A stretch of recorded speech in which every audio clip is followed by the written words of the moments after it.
Hey, girl. How are you doing? If you're still out there.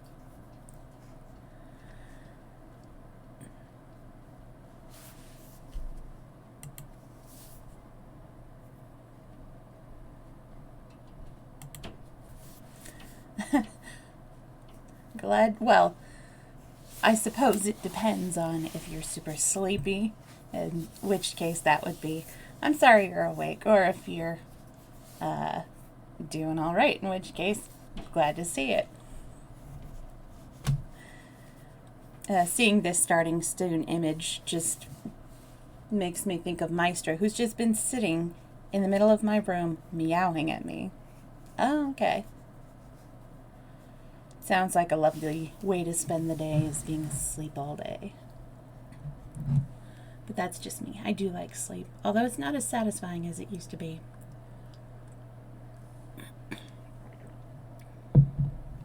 Satisfying or as restful? No real life.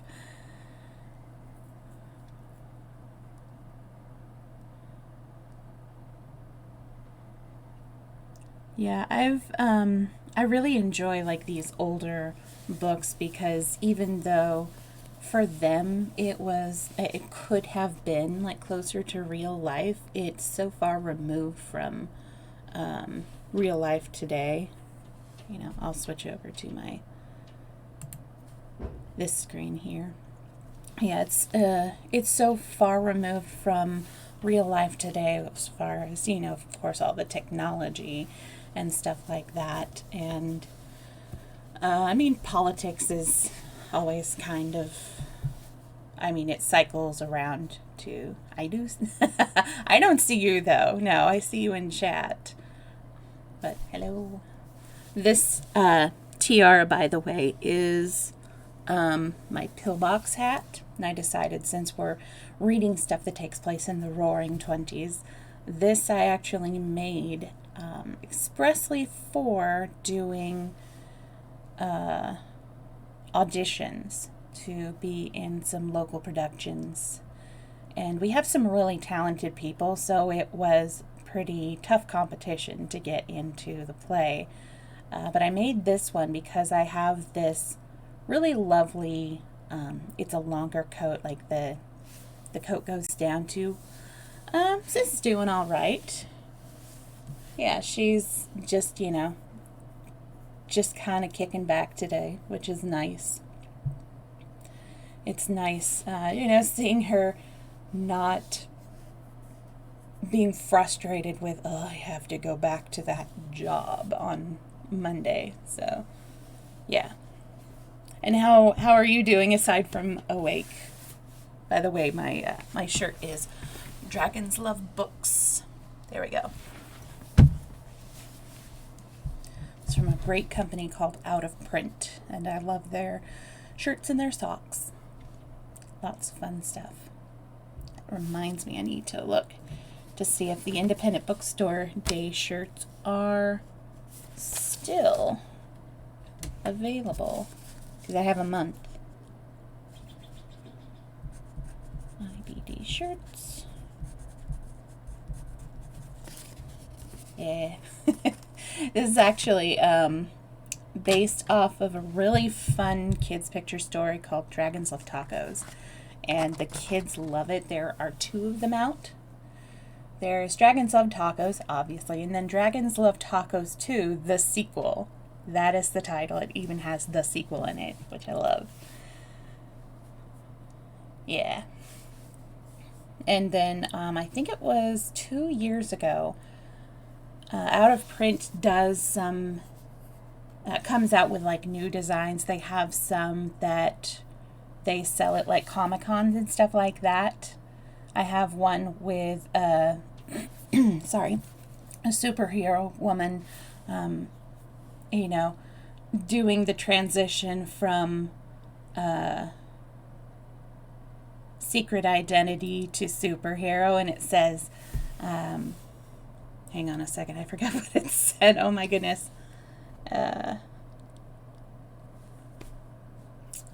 Wow, I can't believe I forgot what it said. Oh, Fight Evil Read Books. Thank you, sister. So she has a different one, and they come out with a couple different Fight Evil Read Books shirts, and they also have some that are little pins. And so I have the Fight Evil Read Books that goes a pin that goes with my shirt, and then they have some really awesome socks that are super comfortable. Not not to bring this into a hey, buy out of print stuff, but they are fun. Since I'm wearing their shirt, I thought I might as well. Oh, and this pin right here is a little rainbow flag library card, and I have some of those socks as well. Yeah. So shall we get started? We are reading through Secret of Chimneys. Oh, I forgot to finish my thought here. Yeah. So this goes, I made this because it kind of goes with this long coat that I have that was pink and black plaid.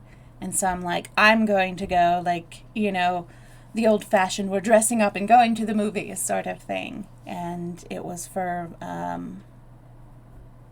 don't remember if that was what I wore for the audition to Funny Thing Happened on the Way to the Forum or for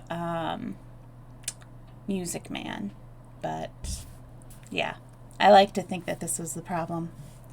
Oh no, you're out of Coke. I wish I could give you some. I have a Coca-Cola sitting in my fridge because we were going to use it for cleaning, and then we figured out something else. So now it's waiting there for me to drink eventually. I'm sorry to hear you are out of Coke. I am luckily not out of my nondescript blue and silver energy drink. Still have some left. Oh, good. I love how Rogue Balloon on his stream, he does a little bit of ASMR. Like, I think he might have a couple of Pepsis a day, and he's just like, okay, we're doing ASMR, and we're going to open our Pepsi. I thought of doing that a couple of times with my my very necessary sugary drink, but I did not. So let's go ahead and get started. I'm having a lot of fun with this book so far. Who knows where it's going to go. Oh, and I forgot to mention, I'll mention it at the end of stream. Since March is almost done and we are going into April, I figured out my April schedule. We're going to be doing Friday and Sundays, 2 to 4. Because, I don't know why Saturdays doesn't really work as well, at least in my observation. That's probably just me. But I'm glad that we get to keep Sundays. That's really cool.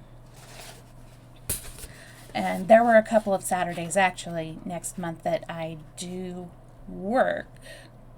Although one of them I may have to ask for off because I have a friend who works security at a hospital, and he said that on Fridays they have some walk-ins for the vaccine available.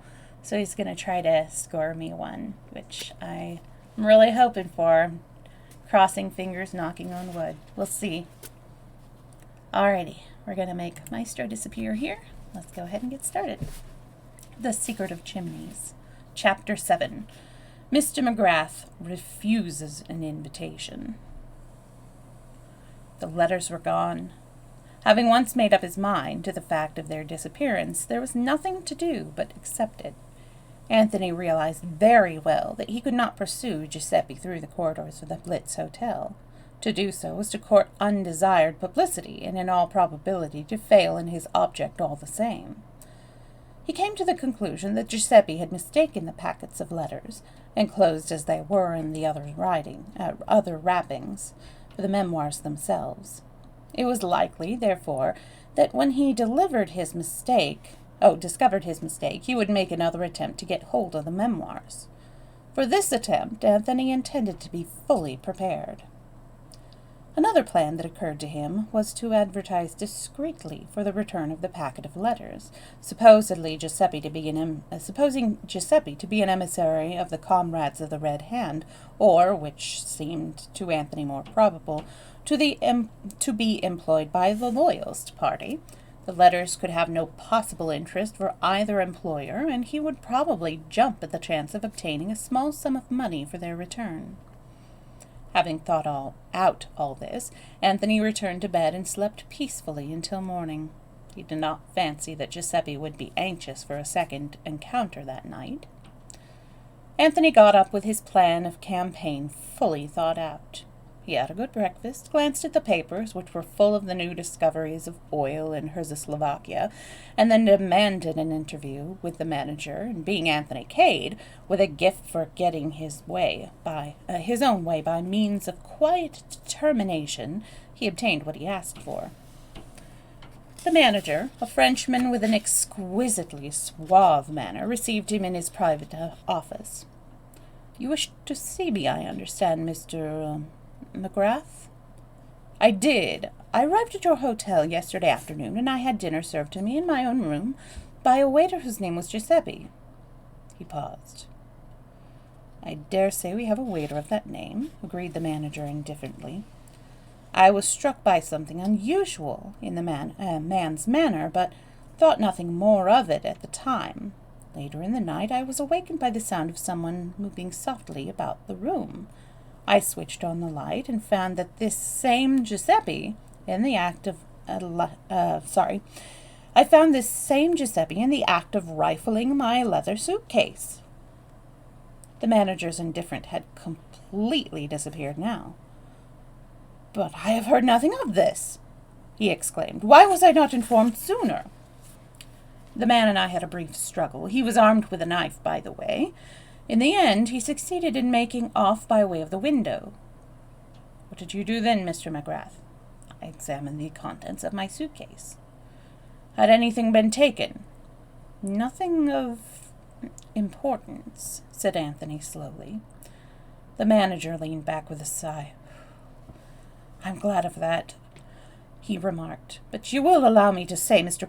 McGrath, that I do not quite understand your attitude in the matter. You made no attempt to rouse the hotel, to pursue the thief?"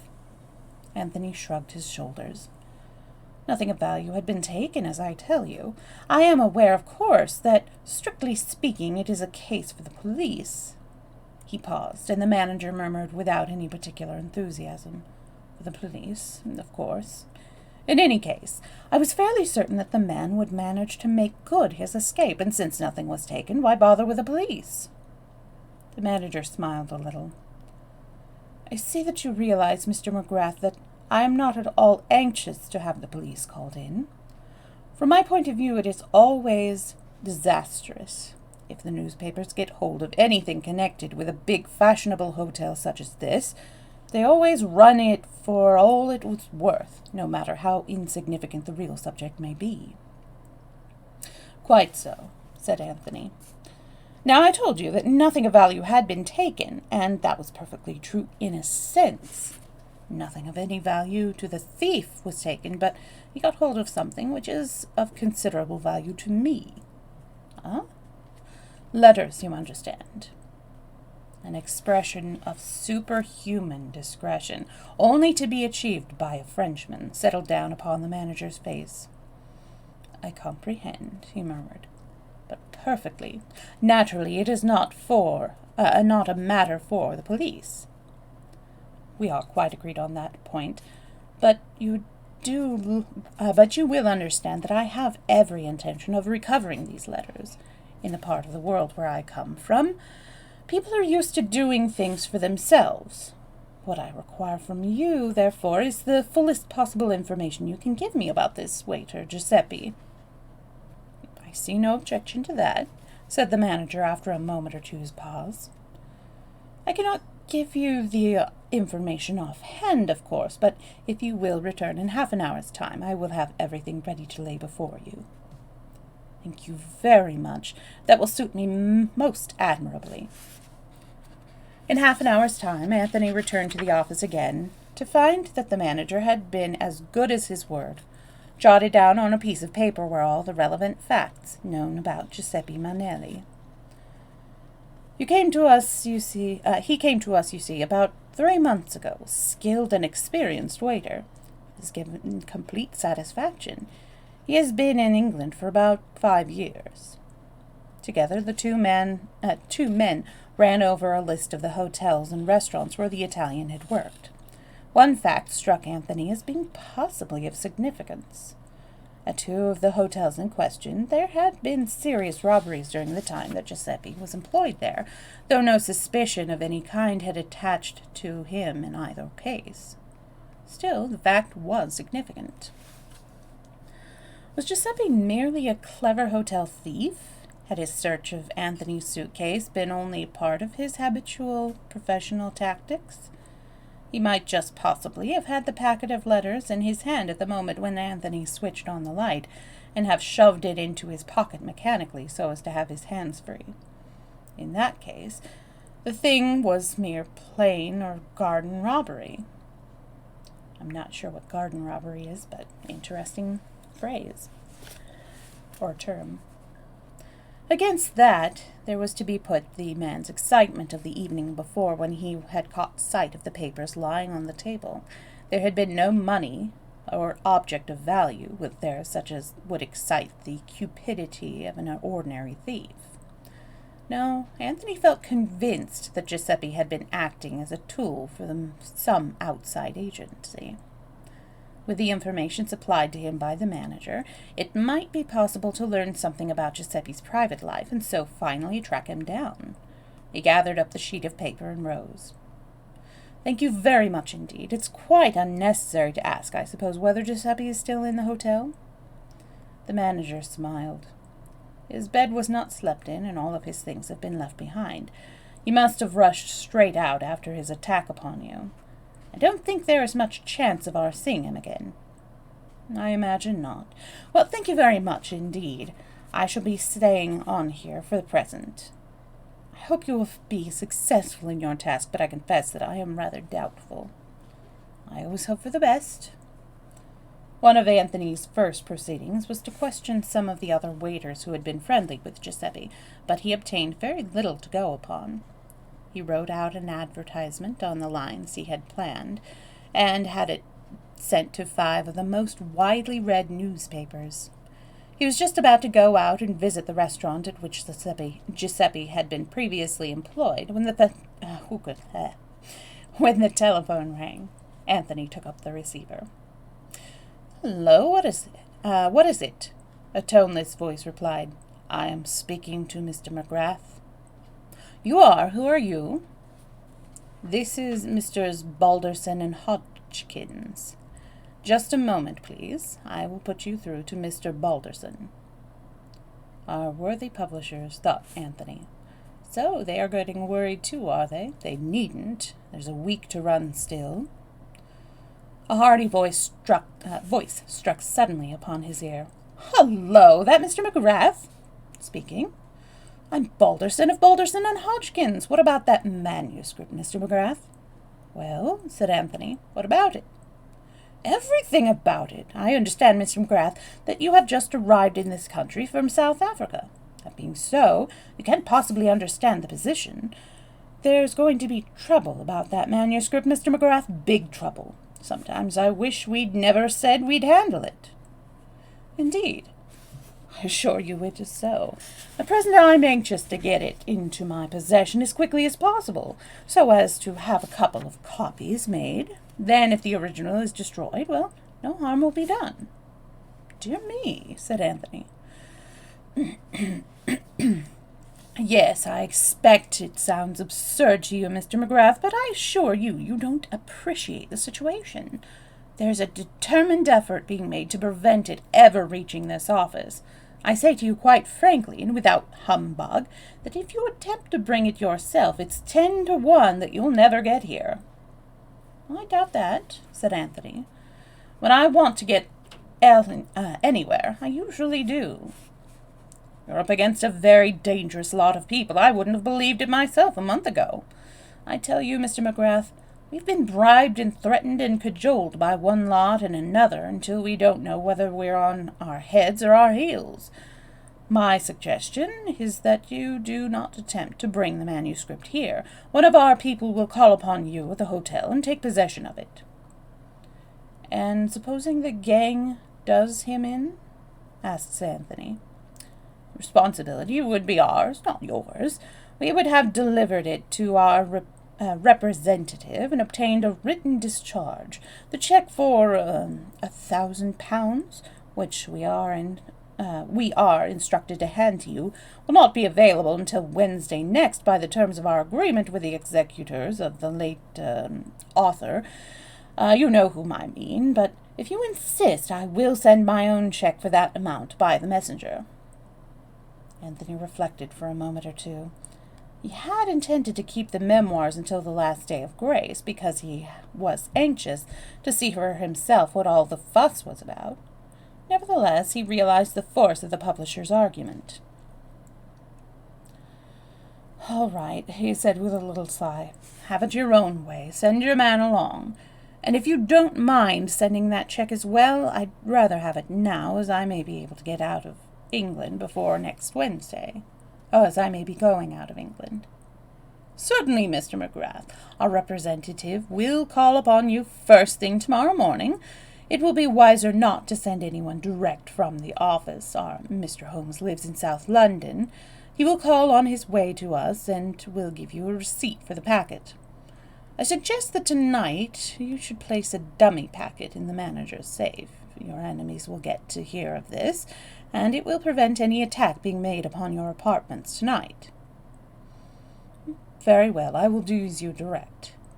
Anthony hung up the receiver with a thoughtful face. I'm thoughtful of this, too. How was he to know that he was actually speaking to those publishers? Then he went on with his interrupted plans of seeking news of the slippery Giuseppe. He drew a complete blank, however. Giuseppe had worked at the restaurant in question, but nobody seemed to know anything of his private life or associates. "I'll get you, my lad," murmured Anthony between his teeth. "I'll get you yet. It's only a matter of time." His second night in London was entirely peaceful. At 9 o'clock the following morning, the card of Mr. Holmes from Messrs. Balderson and Hodgkins was set up, and Mr. Holmes followed it. A small, fair man with a quiet manner, Anthony handed over the manuscript and received in exchange a check for £1,000. Mr. Holmes packed up the manuscript in the small brown bag he carried, and wished Anthony good morning and departed.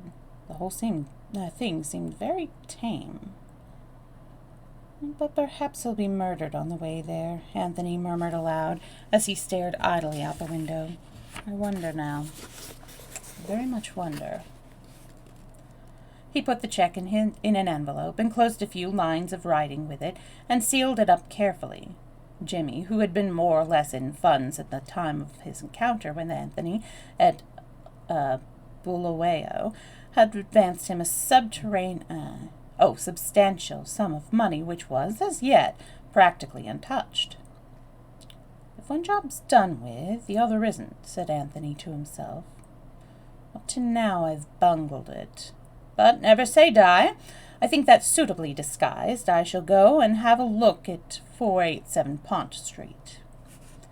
He packed his belongings, went...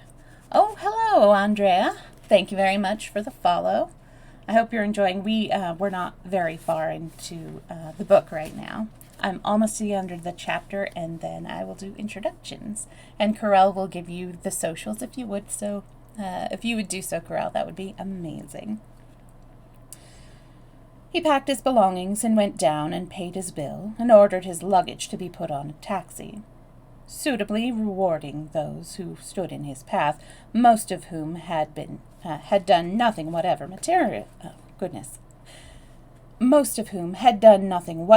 materially to add to his comfort. He was on the point of being driven off when a small boy rushed down the steps with a letter. "Just come for you this very minute, sir." With a sigh, Anthony produced yet another shilling.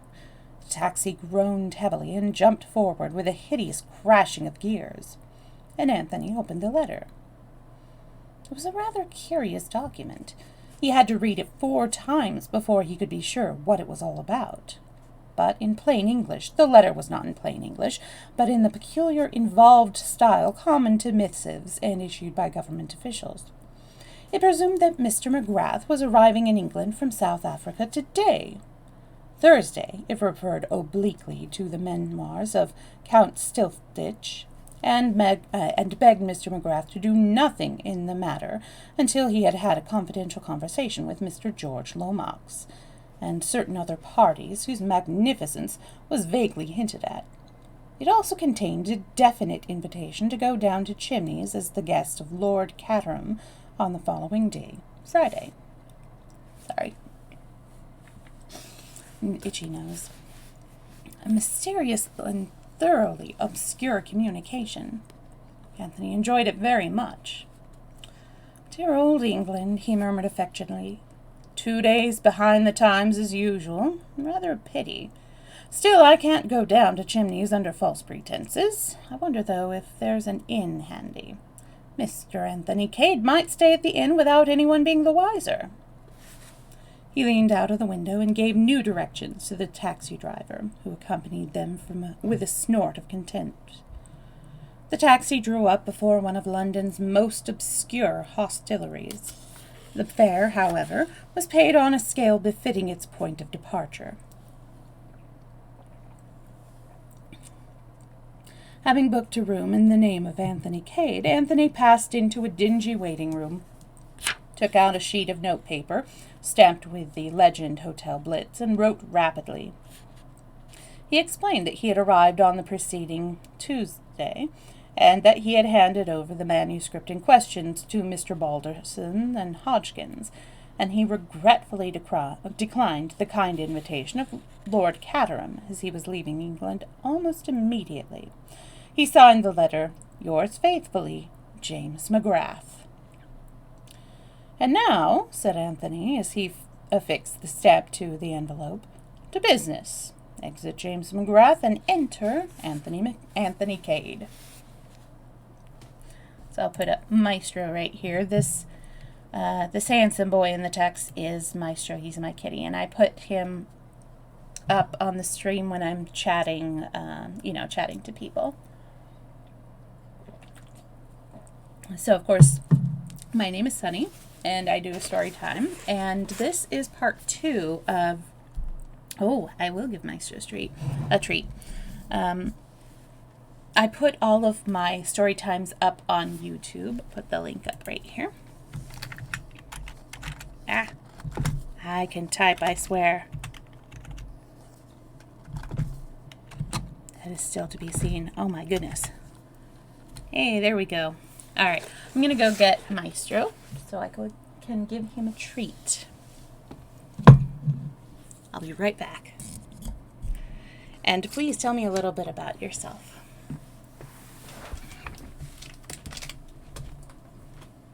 Maestro. Maestro.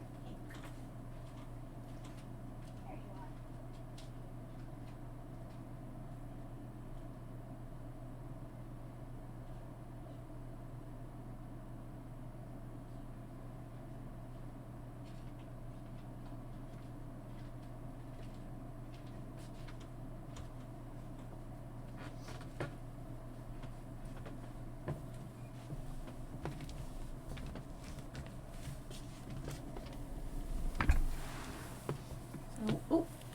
Okay, hi. Ow. Maestro's decided. Hi, what's up? Love you.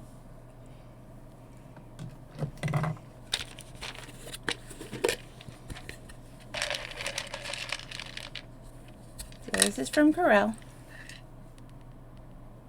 Can we get you on camera? Hey, silly, it's up here.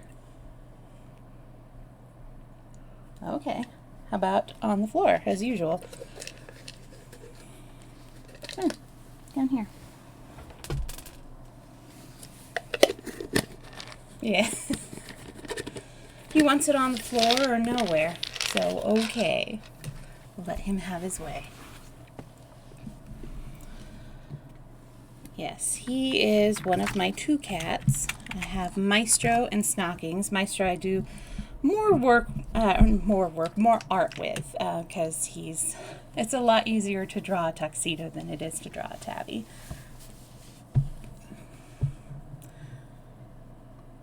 Also, because he enjoys my story times more than Snockings. Snockings is a little impatient, but he loved sitting down and listening to me read. That used to be our special time together. And then I lost his trust by reading Homer's Odyssey by Gwen Cooper, which I loved. He was getting jealous of the cat in the book, so oh well. Well, so that is me. I will hopefully return to 2 different story times, an adult and a kid's story time. But for right now, we're sticking with the adult story time because there are a lot more adult public domain books than there are kids books. So we do what we can. All right, we'll go ahead and hide Maestro and we'll continue. Chapter 8, A Dead Man. On that same Thursday afternoon, Virginia Ravel had been playing tennis at Ranelagh, all the way back to Pont Street. As she lay back in the long, luxurious limousine, a little smile played upon her lips as she rehearsed her part in the forthcoming interview. Of course, it was within the bonds of personality that the blackmailer might not reappear, but she felt pretty certain that he would. She had shown herself an easy prey. Well, perhaps this time there would be a little surprise for him. When the car drew up at the house, she turned to speak to the chauffeur before going up the steps.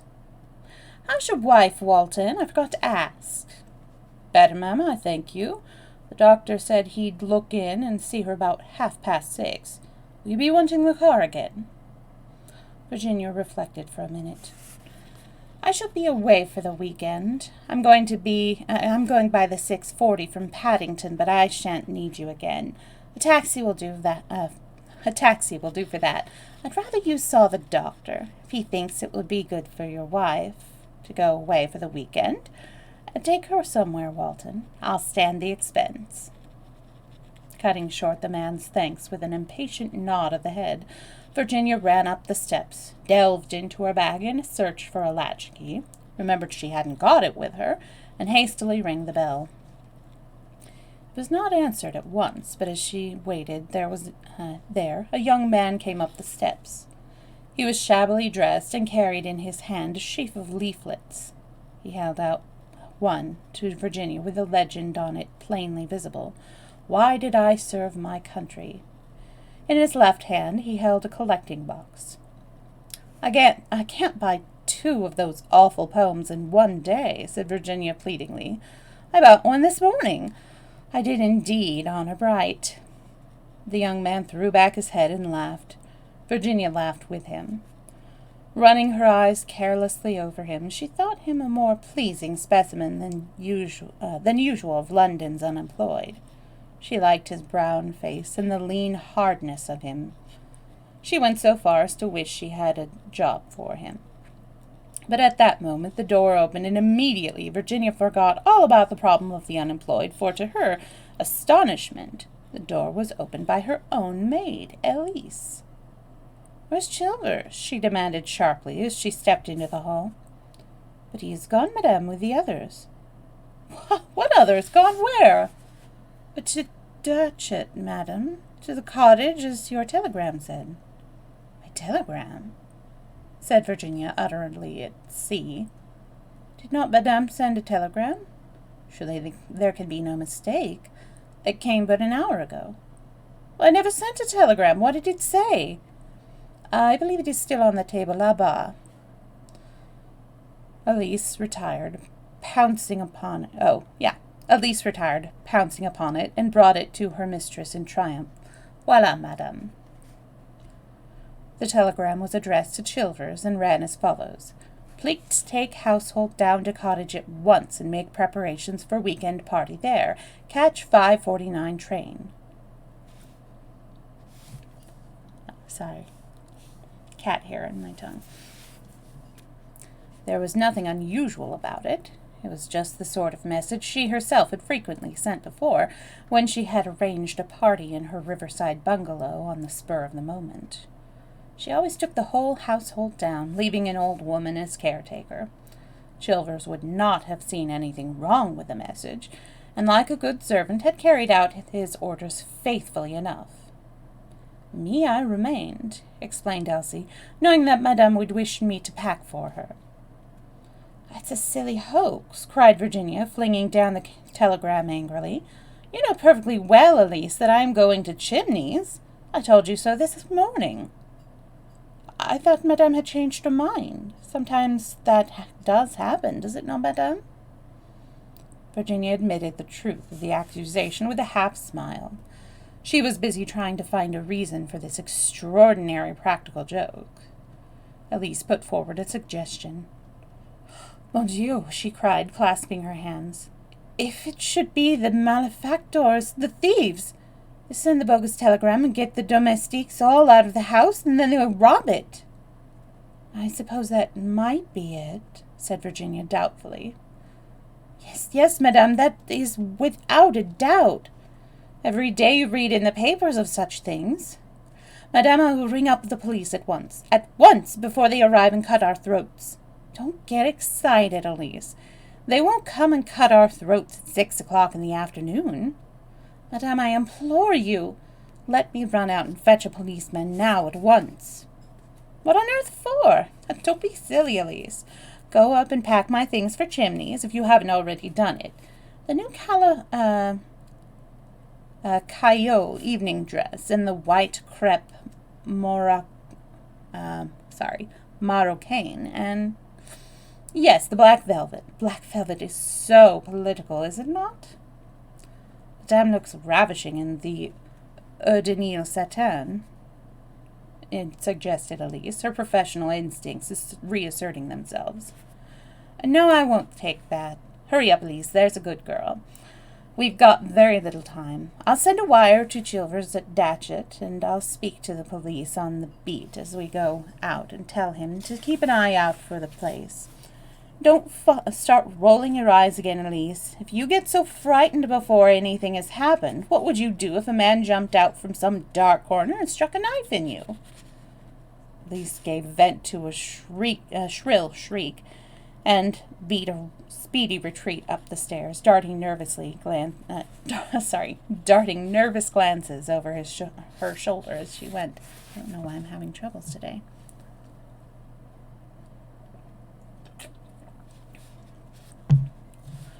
Virginia made a face at her retreating back and crossed the hall to the little study where the telephone was. Elise's suggestion of ringing up this police station seemed to her a good one, and she intended to act upon it without any further delay. She opened the study door and crossed to the telephone. Then, with her hand on the receiver, she stopped. A man was sitting in the big armchair, sitting in a curious huddled position. In the stress of the moment, she had forgotten all about her expected visitor. Apparently, he had fallen asleep whilst waiting for her. She came right up to the chair, a slightly mischievous smile upon her face, and then suddenly the smile faded. The man was not asleep. He was dead. She knew it at once, knew it instinctively, even before her eyes had seen, had noted the small shining pistol lying on the floor, the little singed hole just above the heart with a dark stain round it, and the horrible dropped jaw. She stood quite still, her hands pressed to her sides. In the silence she heard Elise running down the stairs. "Madame! Madame!" "Well, what is it?" She moved quickly to the door. Her whole instinct was to conceal what had happened, for the moment anyway, from Elise. Elise would promptly go into hysterics, she knew that well enough, and she felt a great need for calm and quiet in which to think things out. "Madame, would it not be better if I should draw the chain across the door? These malefactors, at any minute they may arrive." "Yes, if you like, anything you like." She heard the rattle of the chain, and then Elise running upstairs again, and drew a long breath of relief. She looked at the man in the chair, and then at the telephone.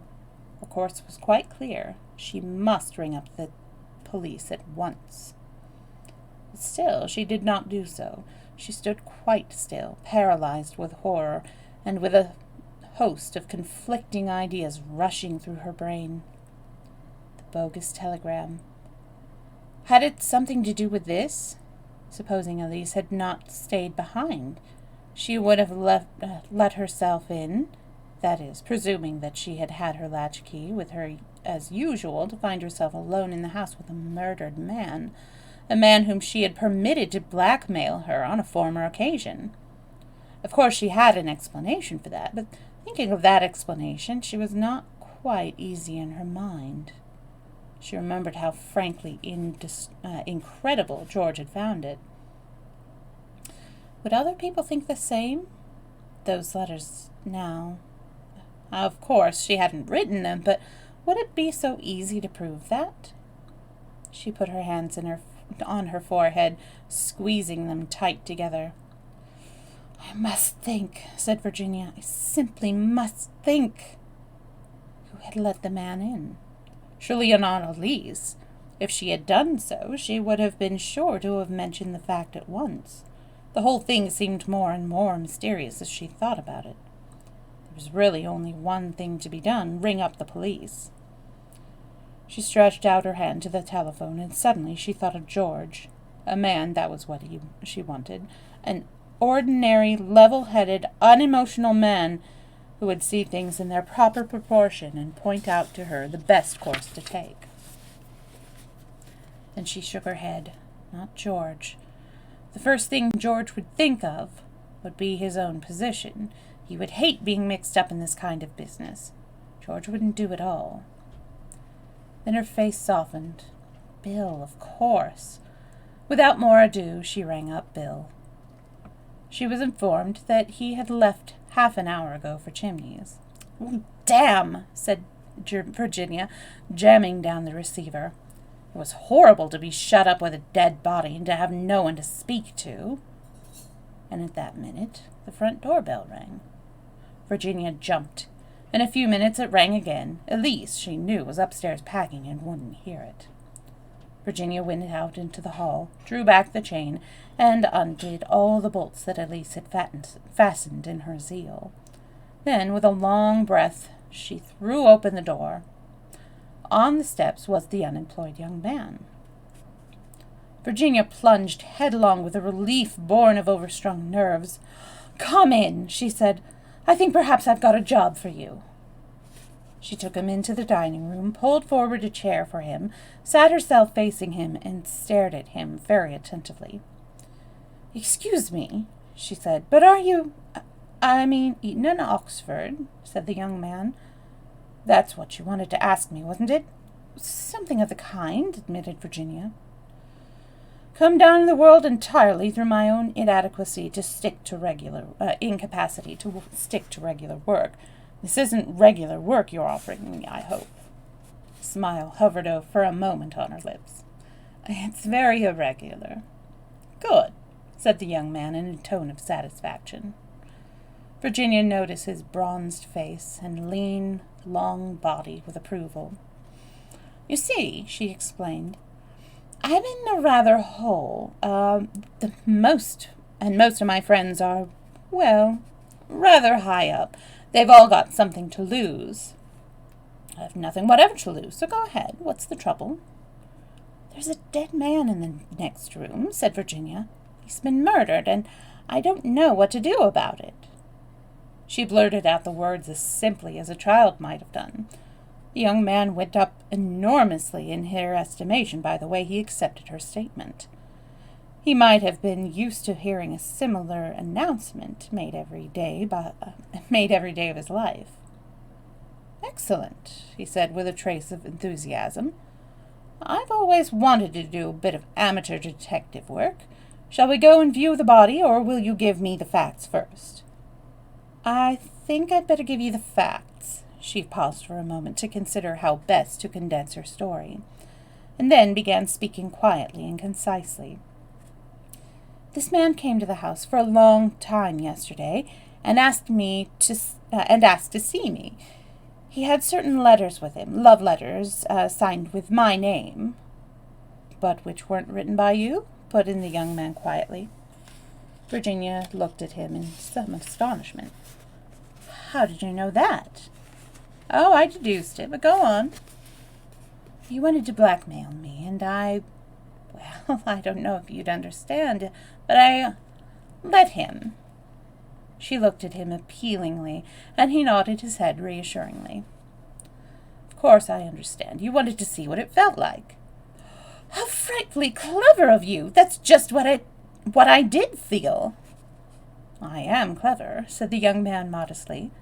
But mind you, very few people would understand that point of view. Most people, you see, haven't got any imagination.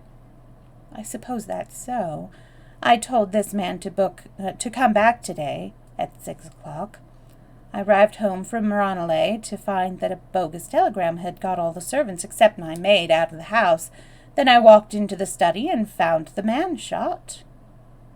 Who let him in? I don't know. I think if my maid had done so, she would have told me.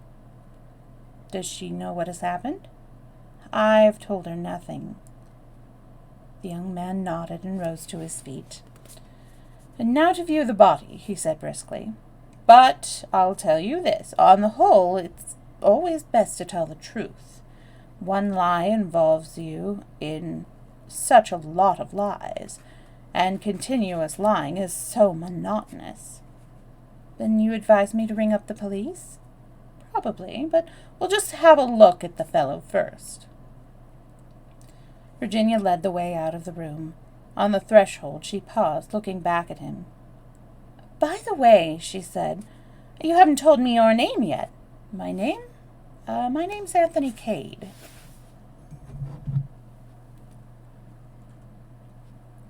My glasses keep kind of slipping down. The ongoing battle. Chapter 9. Anthony disposes of a body. Anthony followed Virginia out of the room, smiling a little to himself. Events had taken quite an unexpected turn, but as he bent over the figure in the chair, he grew grave again. He's still warm, he said sharply. He was killed less than a half an hour ago. Just before I came in. Exactly. He stood upright, drawing his brows together in a frown. Then he asked a question of which Virginia did not at once see the drift. Sorry. Your maid's not been in this room, of course. No. Does she know what you've been into? That you've been into it? Why, yes. I came to the door to speak to her. After you'd found the body? Yes. You said nothing. Would it have been better if I had? I thought she would go into hysterics. She's French, you know, and easily upset. Oh, thank you so much for joining us, objectivity.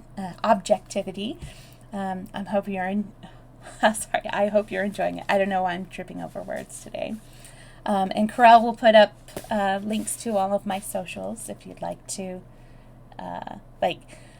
I will let you know when I'm streaming on the Discord and on Twitter and the like. And also, I'll put up my YouTube so you can.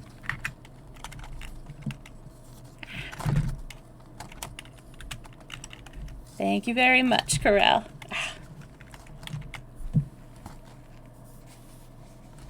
Oh, I am glad you're enjoying it. I put all of my story times up on YouTube. I have quite a lot of Agatha Christie too. So, if you wanted to listen in while I'm not streaming, you can go there. You can watch it on the VODs, and I have them all in playlist form, so you don't have to find the next one in the series.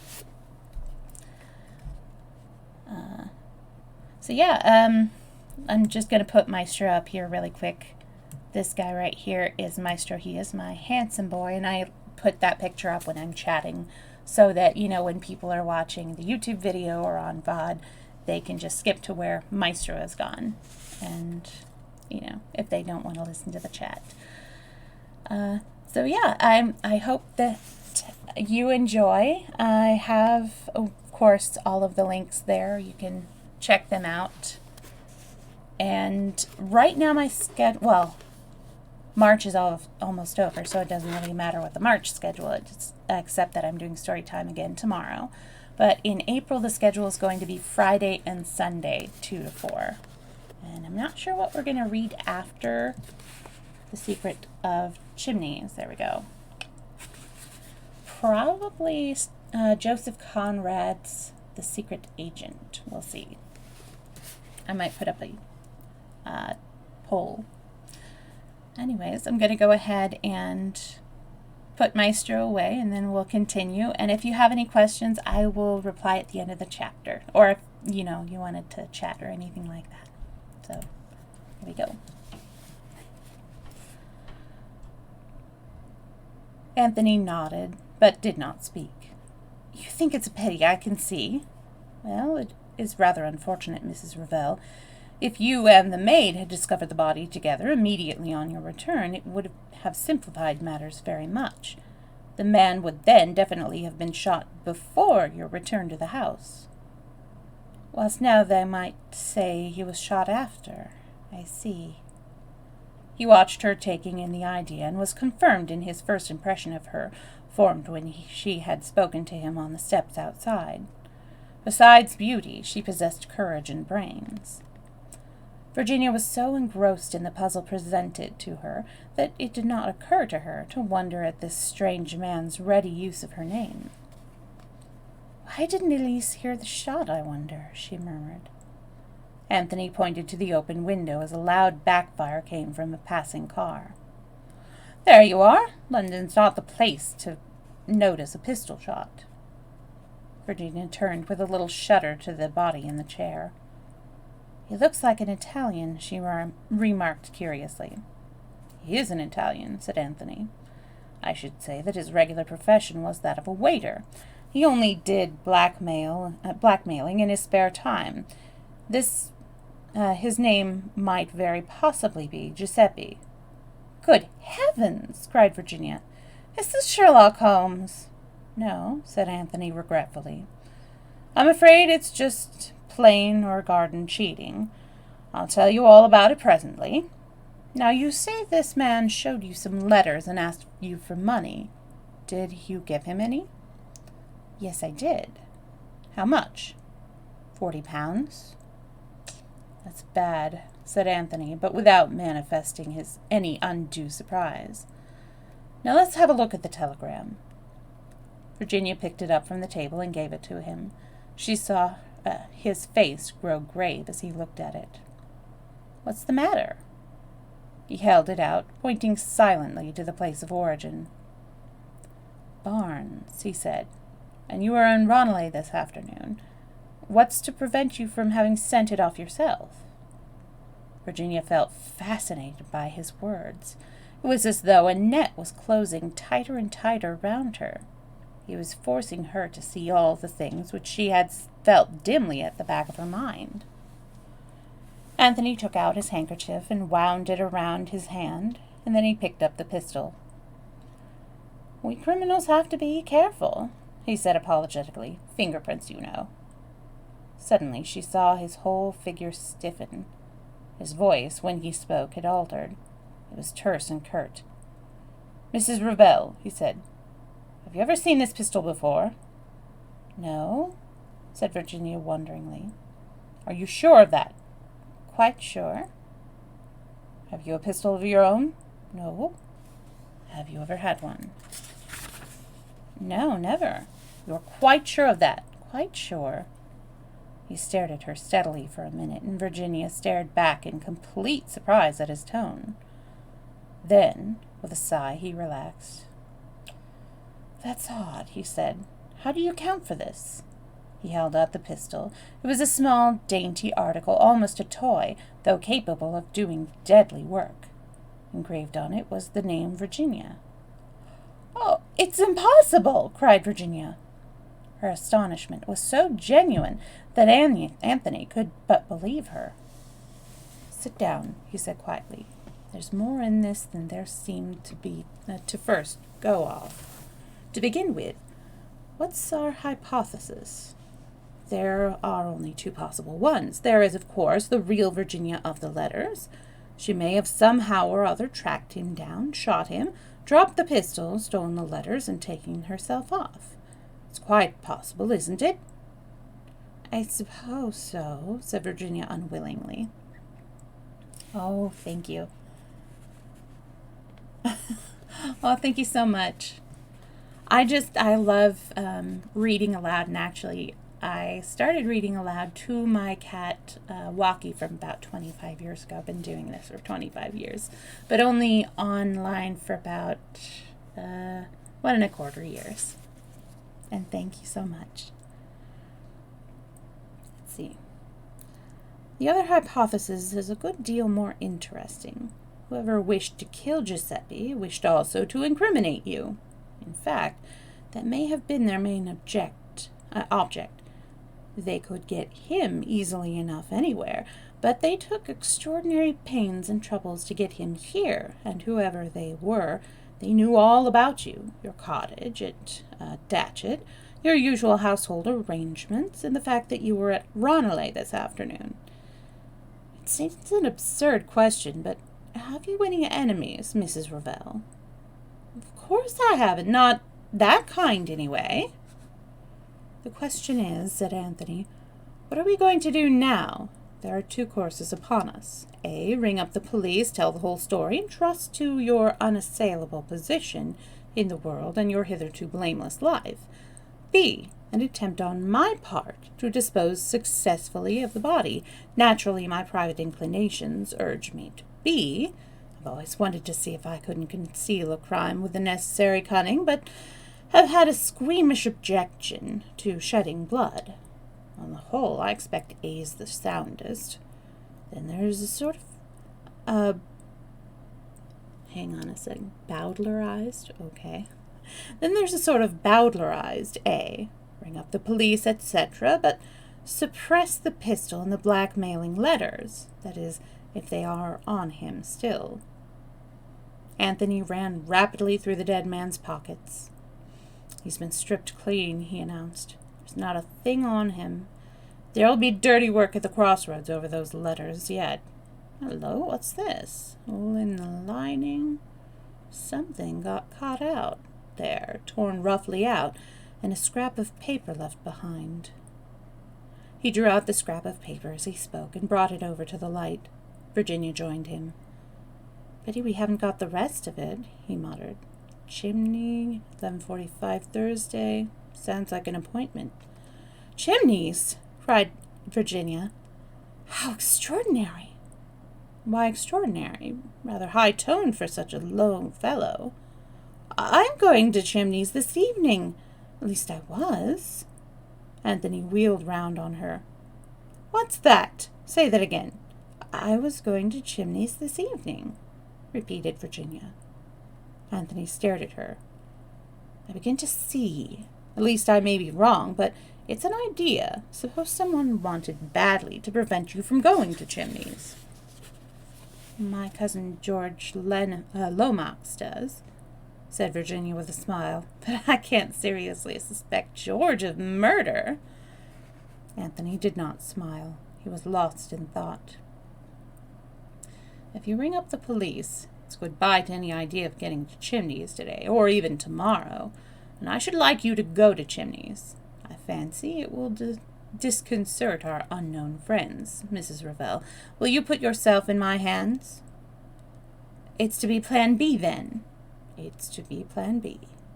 The first thing is to get that maid of yours out of the house. Can you manage that? Easily. Virginia went out in the hall and called up the stairs. Elise! Elise! Madame? Anthony heard a rapid colloquy, and then the front door opened and shut. Virginia came back into the room. She's gone. I sent her for some special scent. Told her the shop in question was open until 8. It won't be, of course. She's to follow after me by the next train without coming back here. Good, said Anthony approvingly. We can now proceed to the disposal of the body. It's a time-worn method, but I'm afraid I shall have to ask you if there's such a thing in the house as a trunk. Of course there is. Come down to the basement and take your choice. There was a variety of trunks in the basement. Anthony selected a solid affair of suitable size. I'll attend to this part of it, he said tactfully. You go upstairs and get ready to start. Virginia obeyed. She slipped out of her tennis kit, put on a soft brown traveling dress and a delightful little orange hat, and came down to find Anthony waiting in the hall with a neatly strapped trunk beside him. I should like to tell you the story of my life, he remarked, but it's going to be rather a busy evening. Now this is what we've got to do. Call a taxi, leave your luggage on it, including the trunk. Drive to Paddington. There have the trunk put in the left luggage office. I shall be on the platform. As you pass me, drop the cloakroom ticket. I will pick it up and return it to you, but in reality I shall keep it. Go on to Chimneys and leave the rest to me. It's awfully good of you, said Virginia. It's really dreadful of me saddling a perfect stranger with a dead body like this. I like it, returned Anthony nonchalantly. If one of my friends, Jimmy McGrath, were here, he'd tell you that anything of this kind suits me down to the ground. Virginia was staring at him. What name did you say? Jimmy McGrath? Anthony returned her glance keenly. Yes, why? Have you heard of him? Yes, and quite lately. She paused irresolutely and then went on. Mr. Cade, I must talk to you. Can't you come down to Chimneys? We'll see me before very long, Mrs. Revell, I'll tell you that. Now, exit conspirator A by back door sinkingly. Exit conspirator B in a blaze of glory by the front door to taxi. The plan went through without a hitch. Anthony, having picked up a second taxi, was on the platform and duly retrieved the fallen ticket. He then departed in search of a somewhat battered second-hand Morris Cowley, which he had acquired earlier in the day in case it should be necessary to his plans. Just quickly going to. Oh, thank you very much. That's probably one of my favorite parts of doing story time, is getting the expressions. Returning to Paddington in this, he handed the ticket to the porter, who got the trunk out of the cloakroom and wedged it securely at the back of the car. Anthony drove off. His objective now was out of London, through Notting Hill, Shepherd's Bush, down to Goldhawk Road, through Brentford and Hounslow, until he came to the long stretch of road midway between Hounslow and Staines. It was a well-frequented road, with motors passing continuously. No footmarks or tire marks were likely to show. Anthony stopped the car at a certain spot. Getting down, he first obscured the number plate with mud. Then, waiting until he heard no car coming in either direction, he opened the trunk, heaved out Giuseppe's body, and laid it neatly down by the side of the road, on the inside of a curve, so that the highlights of passing motors would not strike on it. Then he entered the car again and drove away. The whole business had occupied exactly 1 minute and a half. He made a detour to the right, returning to London by way of Burnham Beeches. There again he halted the car, and choosing a giant of the forest, he deliberately climbed the huge tree. It was something of a feat, even for Anthony. To one of the topmost branches he affixed a small brown paper parcel, concealing it in a little niche close to the bowl.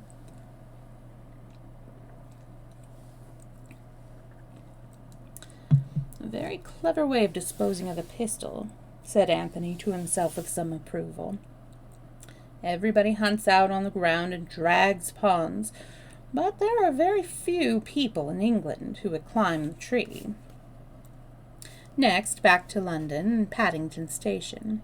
Here he left the truck. At the other cloakroom this time, the one on the arrival side. He thought longingly of such things as good rump steaks, juicy chops, and large masses of fried potato. But he shook his head ruefully, glancing at his wristwatch. He fed the Morris with a fresh supply of petrol, and then took the road once more. North this time. It was just after 11:30 that he brought the car to rest in the road adjoining the Park of Chimneys. Jumping out, he scaled the wall easily enough and set out towards the house. It took him longer than he thought, and presently he broke into a run. A great long mass loomed up out of the darkness, the venerable pile of Chimneys. In the distance, the stable clock chimed the 3/4.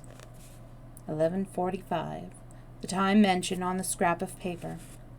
Anthony was on the terrace now, looking up at the house. Everything seemed dark and quiet. They go to bed early, these politicians, he murmured to himself. And suddenly a sound smote upon his ears, the sound of a shot. Anthony spun round quickly. The sound had come from within the house. He was sure of that. He waited a minute, but everything was still as death. Finally he went up to one of the long French windows. From there he judged the sound that had... Finally he went up to one of the long French windows from where he judged the sound that had startled him had come. He tried the handle. It was locked. He tried some of the other windows, listening intently all the while, but the silence remained unbroken.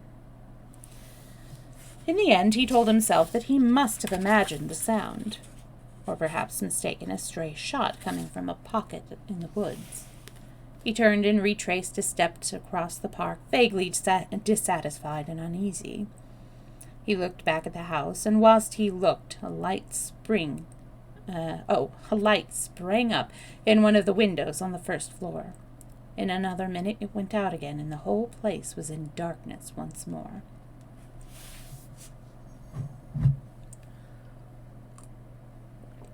We are at the end of a chapter, so I can chat for a little bit. And thank you very much. I have worked very hard on, getting as good as I am with story time. I actually started reading aloud because it was junior year, and I loved doing the reading. They ask in English class who volunteers to read the next bit in the book, and I always loved to raise my hand, and I would hear the other kids groaning whenever I was called upon because I was not very good. I was never a strong reader, even though I loved it. And so, one day I'm just like, what? I don't want people to be disappointed to hear me read, so I'm going to get better. And so I just started reading to my cat at nights. And then I grew to really love it. And I did a little bit of volunteering at the library. I work at an independent bookstore on my days of work when I'm not streaming. And have done story time on and off there. In fact, there is something that we do around the holidays, in December, that has become pretty popular in the community. Which, I read one of the Christmas books, and it's always the same one, and somebody dresses up as one of the characters, and it's a lot of fun. So it really means a lot to me that people appreciate the outcome of all of my hard work at this, because it is something I enjoy doing genuinely. So now we can get back to that hiding Maestro again. By the way, I do have plenty of pictures of both of my cats, Snockings and Maestro. Snockings is the tabby that you can see in my webcam frame on the right of the screen. So I have a lot of pictures of her on my Twitter and also on my Discord, and we strongly encourage people to post up their pet pictures on Discord as well. All right. Chapter 10, Chimneys. Inspector Badgeworthy in his office. Time, 8:30 a.m.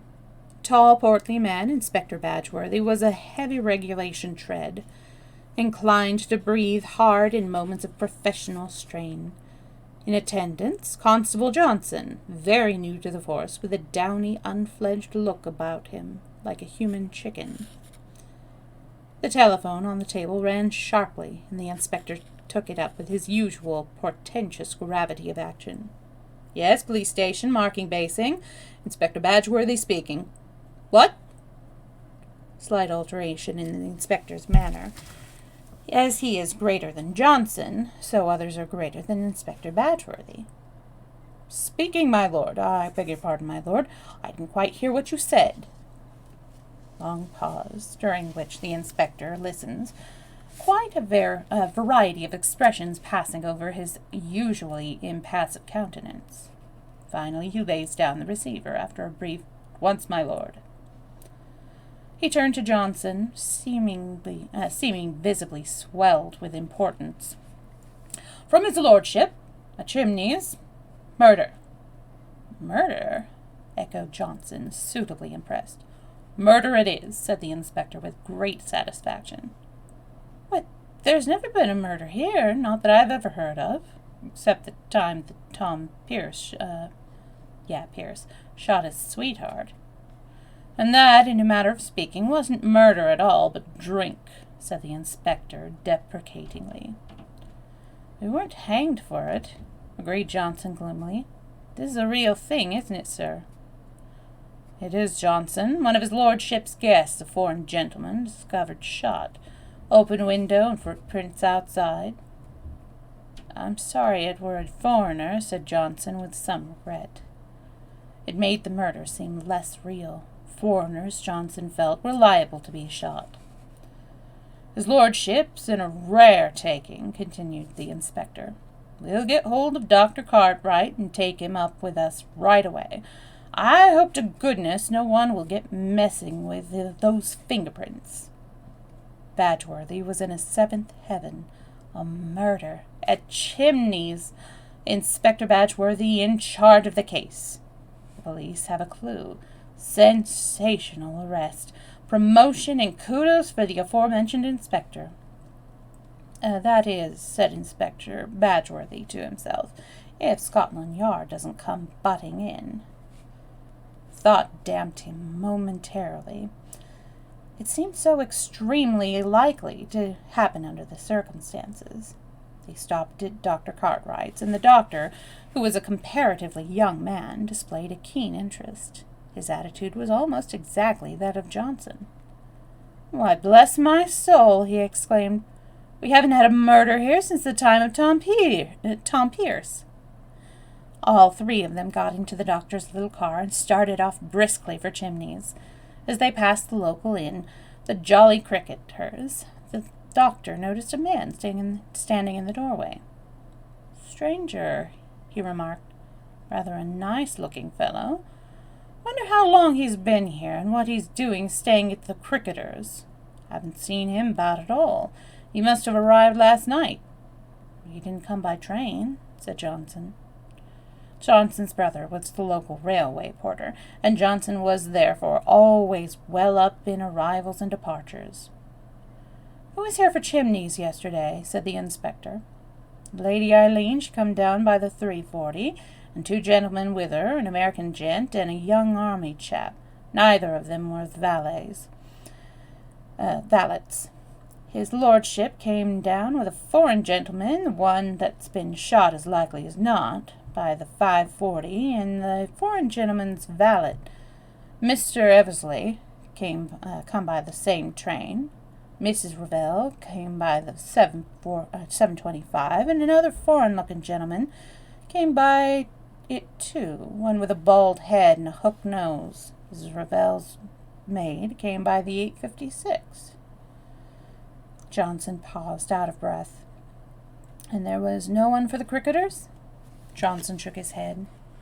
"You must have come by car, then," said the inspector. "Johnson, make a note to institute inquiries at the Cricketers on your way back. We want to know all about any strangers. He was very sunburnt, that gentleman. Likely as not he's come from foreign parts, too." The inspector nodded his head with a great sagacity, as though to imply that that was the sort of wide-awake man he was, not to be caught napping under any consideration. The car passed in through the park gates of Chimneys. Descriptions of that historical place can be found in any guidebook. It is also number 3 in Historic Homes of England, price shillings. On Thursday, coaches come over from the Middleham and view those portions of it which are open to the public. In view of all these facilities, to describe Chimneys would be superfluous. They were received at the door with a white-headed butler whose demeanor was perfect. We are not accustomed, it seemed to say, to having murder committed within these walls, but these are evil days. Let us meet disaster with perfect calm and pretend, with our dying breath, that nothing out of the usual has occurred. His lordship, said the butler, is expecting you. This way, if you please. He led them to a small, cosy room, which was Lord Caterham's refuge from the magnificence elsewhere, and announced them. The police, my lord, and Dr. Cartwright. Lord Caterham was pacing up and down in a visibly agitated state. Ha! Inspector, you've turned up at last. Oh, I'm thankful for that. How are you, Cartwright? This is the very devil of a business, you know. Very devil of a business. Then Lord Caterham, running his hands through his hair in a frenzied fashion until it stood upright in little tufts, looked even less like a peer of the realm than usual. Where's the body? Said the doctor in a curt, business-like fashion. Lord Caterham turned to him as though relieved at being asked a direct question. In the council chamber, just where it was found. I wouldn't have touched it. I believed that was the correct thing to do. Quite right, my lord, said the inspector approvingly. He produced a notebook and pencil. And who discovered the body? Did you? Good Lord, no, said Lord Caterham. You don't think I usually get up to this unearthly hour in the morning, do you? No, housemaid found it. She screamed a good deal, I believe. I didn't hear her myself. Then they came to me about it, and of course I got up and came down. And there it was, you know. You recognized the body as that of one of your guests. That's right, Inspector. By name? This perfectly simple question seemed to upset Lord Caterham. He opened his mouth once or twice, and then shut it again. Finally, he asked feebly, Do you mean, what was his name? Yes, my lord. Well, said Lord Caterham, looking slowly round the room as though hoping to gain inspiration, his name was, I should say it was, yes, decidedly so, Count Stanislaus. There was something so odd about Lord Caterham's manner that the inspector ceased using his pencil and stared at him instead. But at that moment a diversion occurred which seemed highly welcome to the embarrassed peer. The door opened and a girl came into the room. She was tall, slim, and dark, with an attractive, boyish face and a very determined manner. This was Lady Eileen Brent, commonly known as Bundle, Lord Caterham's eldest daughter. She looked at the others and addressed her father directly. I've got him, she announced. For a moment the inspector was on the point of starting forward under the impression that the young lady had captured the murderer red-handed, but almost immediately he realized that her meaning was quite different. Lord Caterham uttered a sigh of relief. Oh, that's a good job. What did he say? He's coming over at once. We are to use the utmost discretion. Her father made a sound of annoyance. That's just the sort of idiotic thing George Lomax would say.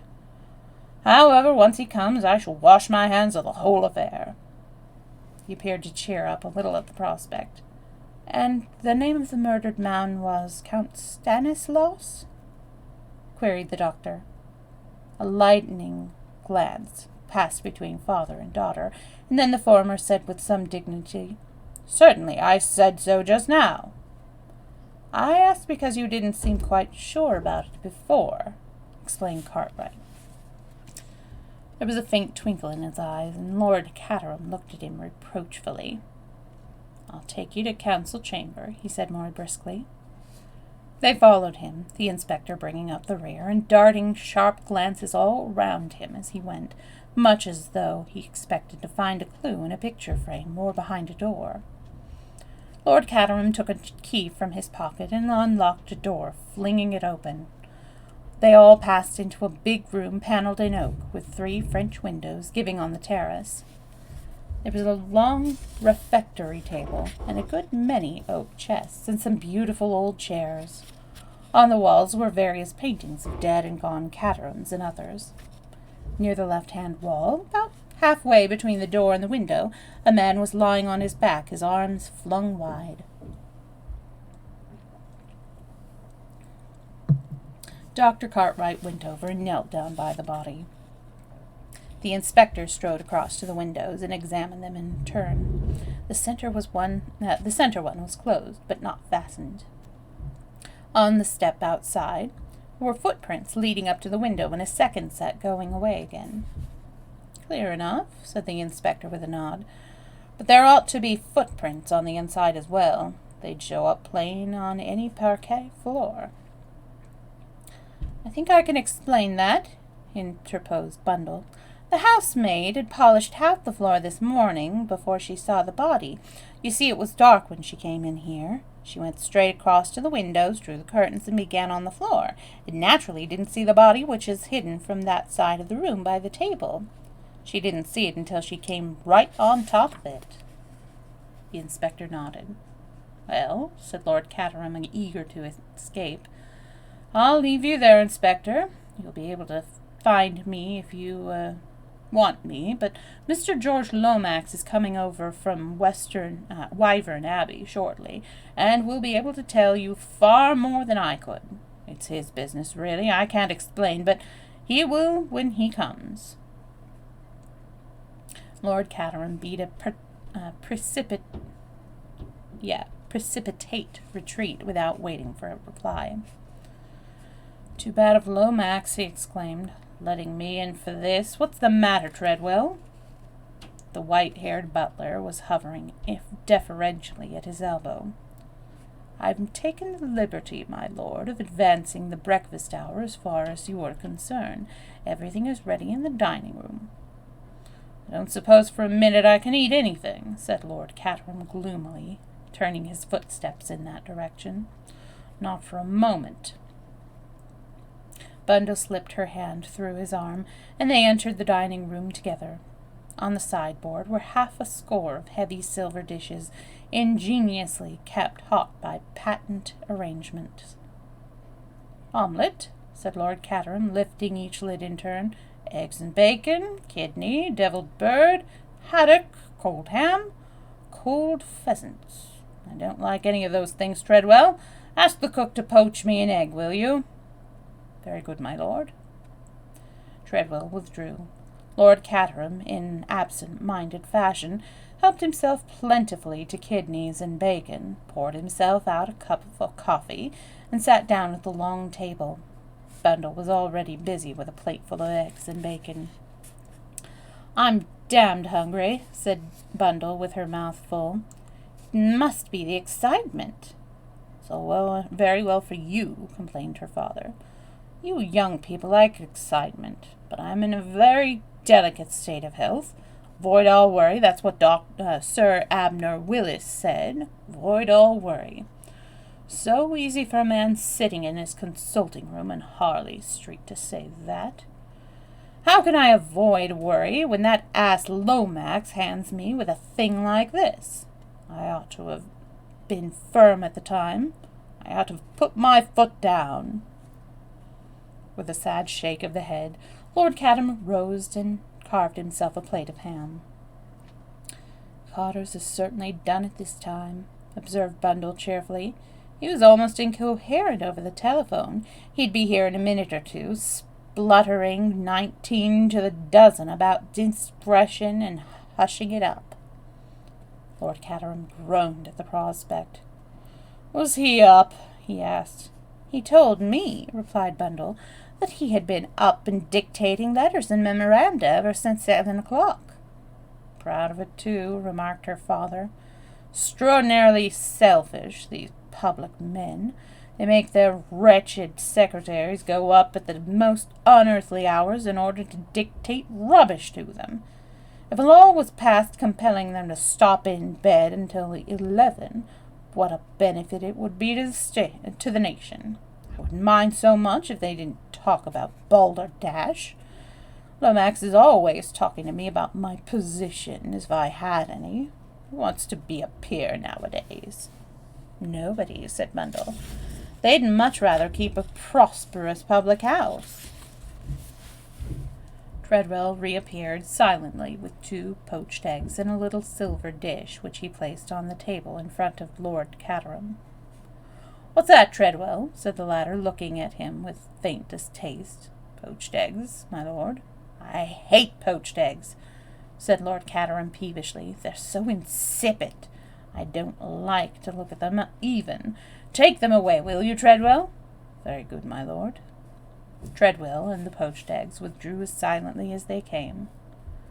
"Thank God no one gets up early in this house," remarked Lord Caterham devoutly.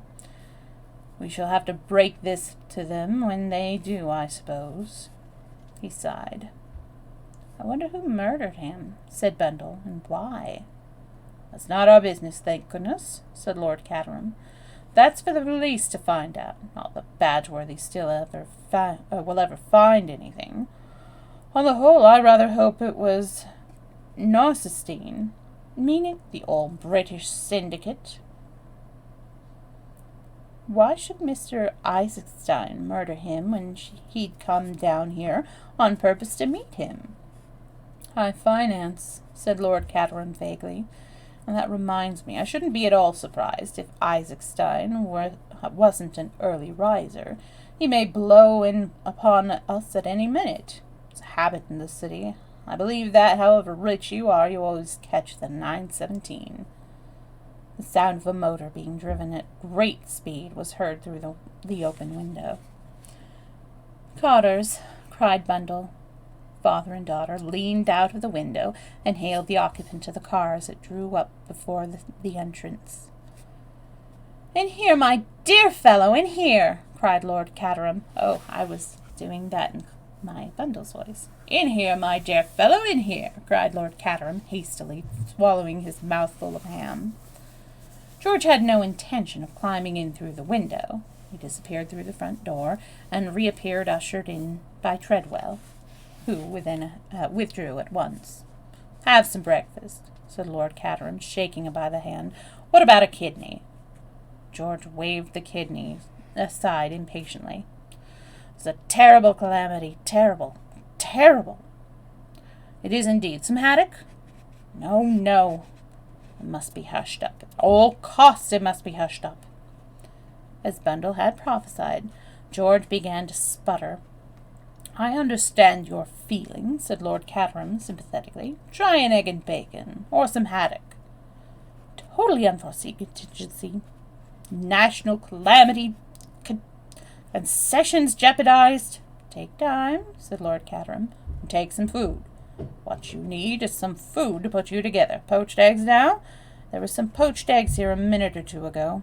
"I don't want any food," said George. "I've had breakfast, and even if I hadn't had any, I shouldn't want it. We must think what is to be done. You have told no one as yet?" "Well, there's Bundle and myself, and the local police, and Cartwright, and all the servants, of course." George groaned. "Pull yourself together, my dear fellow," said Lord Caterham kindly. "I wish you'd have some breakfast. You don't seem to realize that you can't hush up a dead body. It's got to be buried and all that sort of thing. Very unfortunate, but there it is." George became suddenly calm. "You're right, Caterham. You have called in the local police, you say? That will not do. We must have battle." "Battle, murder, and sudden death?" inquired Lord Caterham with a puzzled face. No, you misunderstand me. I referred to the Superintendent Battle of Scotland Yard, a man of the utmost discretion. He worked with us in that deplorable business of the party funds." "What was that?" asked Lord Caterham with some interest. but George's eyes had fallen upon Bundle as she sat half in and half out of the window, and he remembered discretion just in time. He rose. "We must waste no time. I must send off some wires at once." "If you write them out, Bundle will send them through the telephone." George pulled out a fountain pen and began to write with incredible rapidity. He handed the first one to Bundle, who read it with a great deal of interest. "God, what a name!" she remarked. "Baron how much?" "Baron Lolopretzel." Bundle blinked. It's a very interesting spelling, too. "I've got it, but it will take some conveying to the post office." George continued to write. Then he handed his labors to Bundle and addressed the master of the house. "The best thing you can do, Caterham." "Yes," said Lord Caterham apprehensively, "is to leave everything in my hands." "Certainly," said Lord Caterham with alacrity. "Just what I was thinking myself. You'll find the police and Dr. Cartwright in the council chambers with the body, you know. My dear Lomax, I place Chimneys unreservedly at your disposal. Do anything you like." "Thank you," said George. "If I should want to consult you—" But Lord Caterham had faded unobtrusively through the farther door. Bundle had observed his retreat with a grim smile. "I'll send off those telegrams at once," she said. "You know your way to the council chambers? And you, Lady Eileen?" George hurried from the room. I'm very quickly going to take a tiny break. I'll be right back.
All right, I'm back. Sorry about that.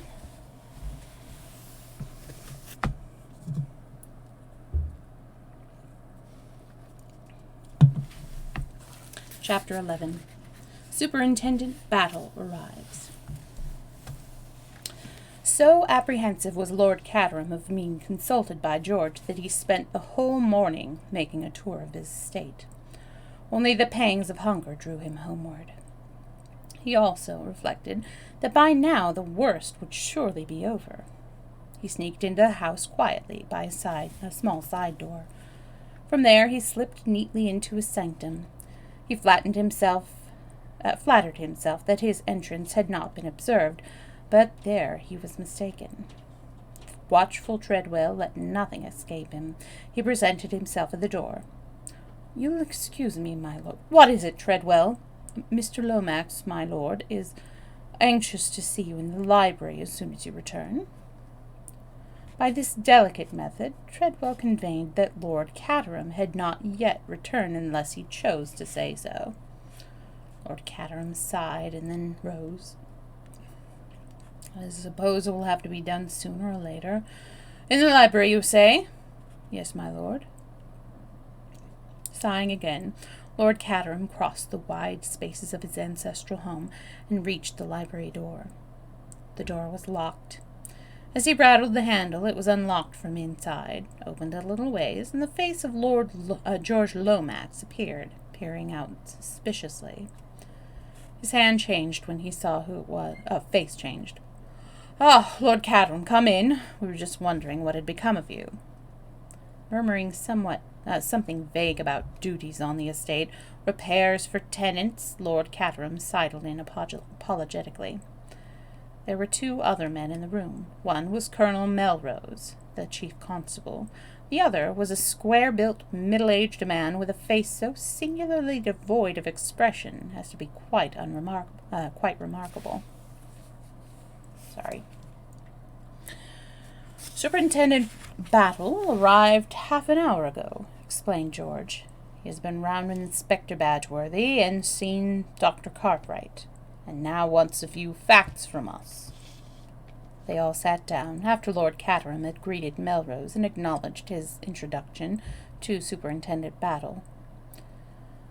"I need hardly tell you, Battle," said George, "that this is a case in which we must use the utmost discretion."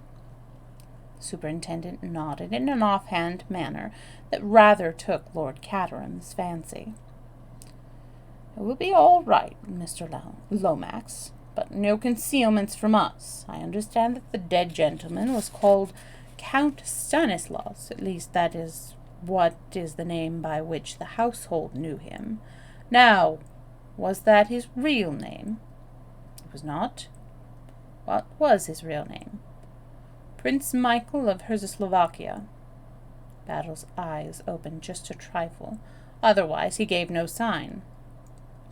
"And what, if I may ask the question, was the purpose of his visit here? Just pleasure?" "There was a further object, Battle.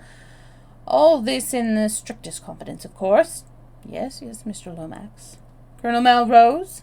"Of course." "Well, then, Prince Michael was here for the express purpose of meeting Mr. Hermann Eisenstein. The loan was to be arranged on certain terms." "Which were?" "I do not know the exact details. Indeed, they had not yet been arranged, but in the event of coming to the house, Prince Michael pledged himself to grant certain oil concessions to those companies in which Mr. Eisenstein was interested.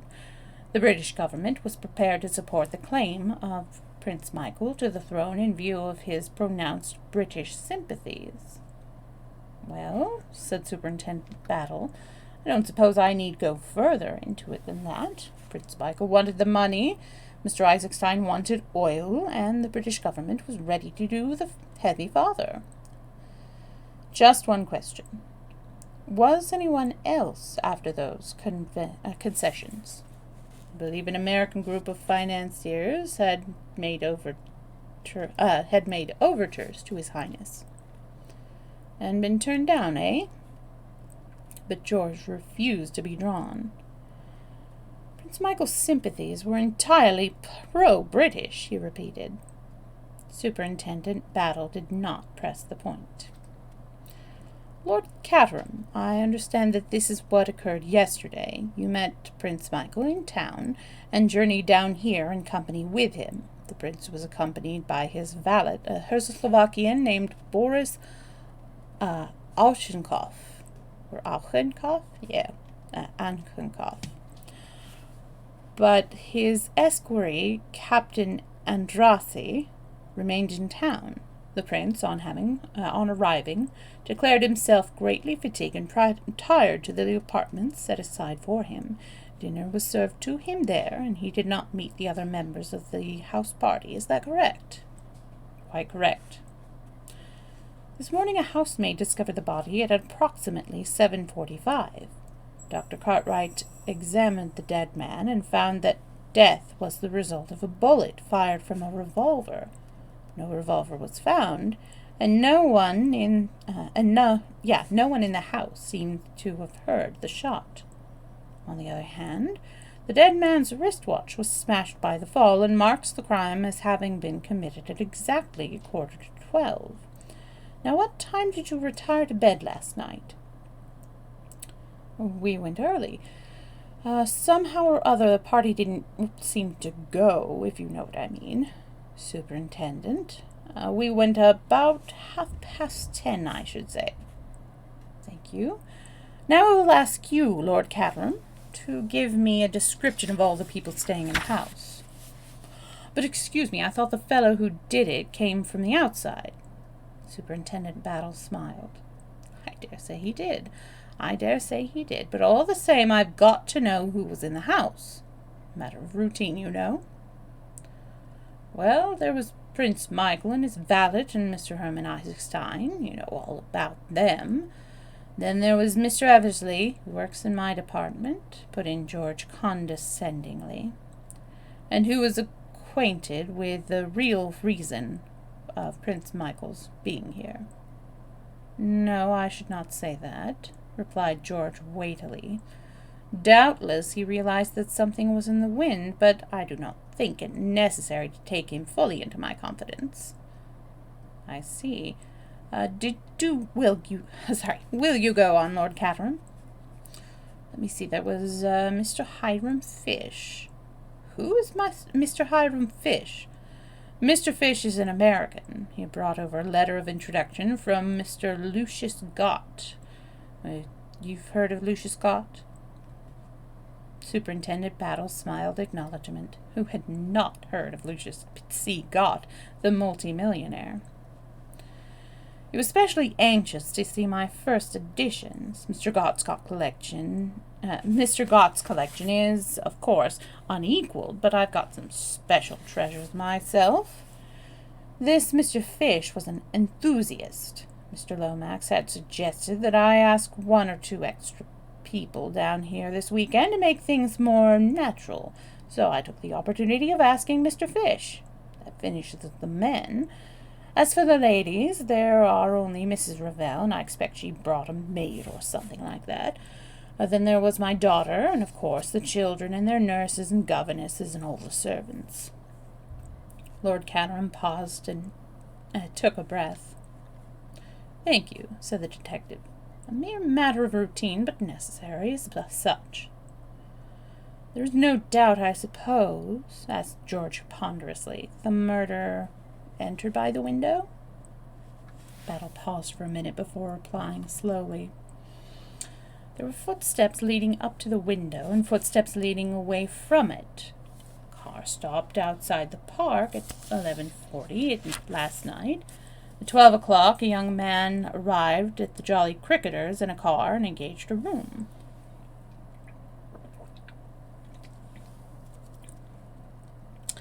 We put his boots outside to be cleaned, and they were very wet and muddy, as though he had been walking through the long grass in the park. George leaned forward eagerly. Could not the boots be compared with the footprints? They were. Well, they exactly correspond. That settles it, said George. We have the murderer. This young man, what was his name, by the way? At the inn he gave the name of Anthony Cade. This Anthony Cade must be pursued at once and arrested. You won't need to pursue him, said Superintendent Battle. Why? Because he's still there. What? Curious, isn't it? Colonel Melrose eyed him keenly. What's in your mind, Battle? Out with it.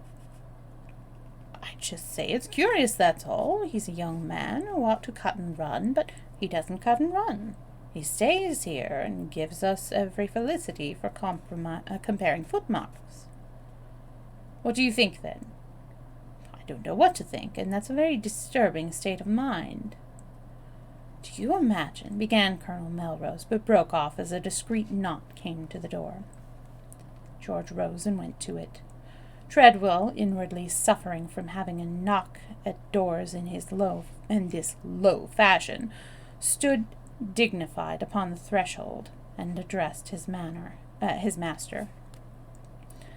Excuse me, my lord, but a gentleman wishes to see you on urgent and important business, connected, I understand, with this morning's tragedy.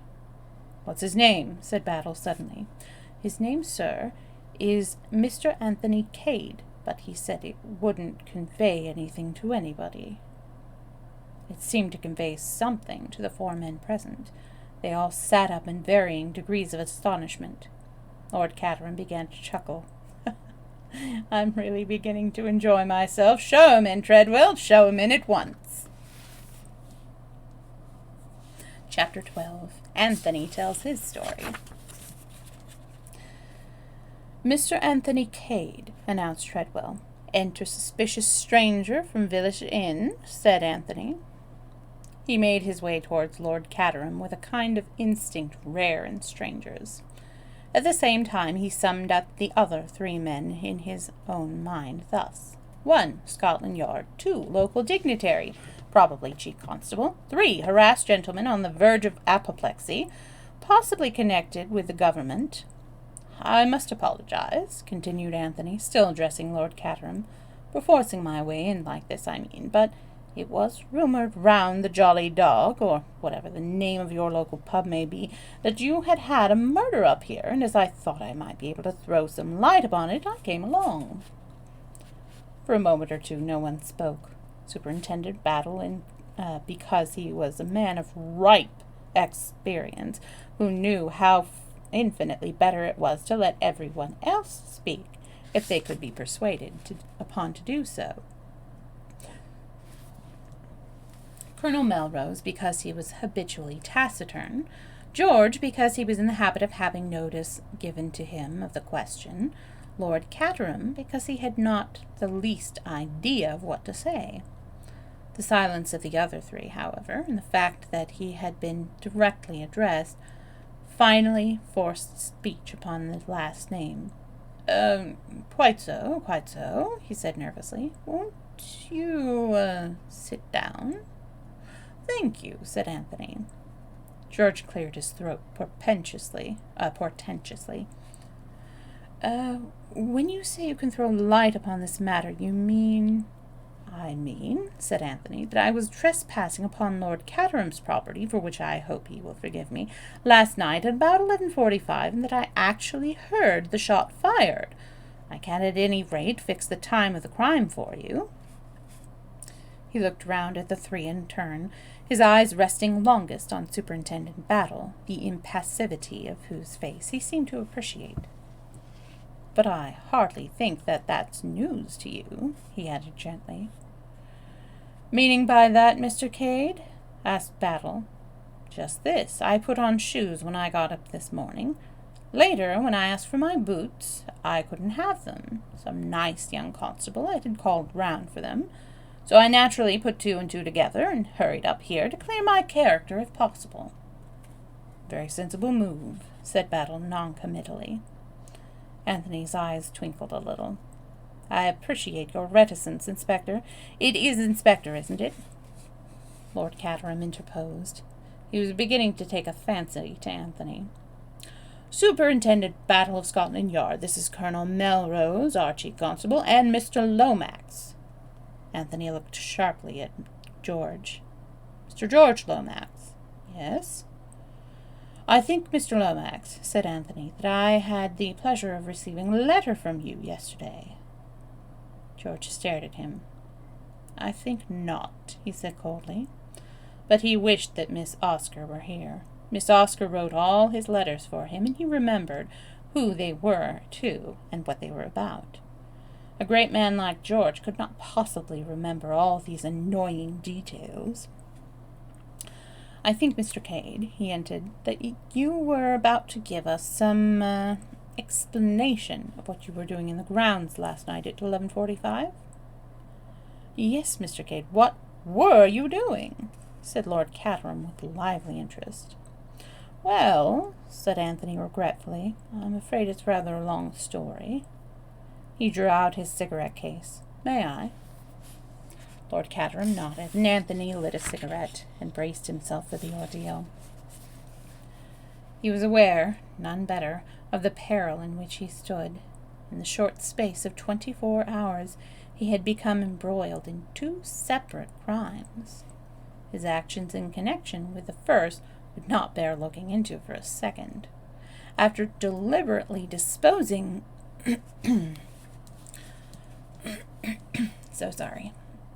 After deliberately disposing of one body, and so defeating the aims of justice, he had arrived upon the scene of the second crime at the exact moment when it was being committed. For a young man looking for trouble, he could hardly have done better. South America, thought Anthony to himself, simply isn't in it with this. He was already decided upon his course of action. He was going to tell the truth, with one trifling alteration and one grave suppression. "The story begins," said Anthony, "about 3 weeks ago in Bulawayo. Mr. Lomax, of course, knows where that is, outpost of the Empire. What do we know of England, who only England know? All of that sort of thing.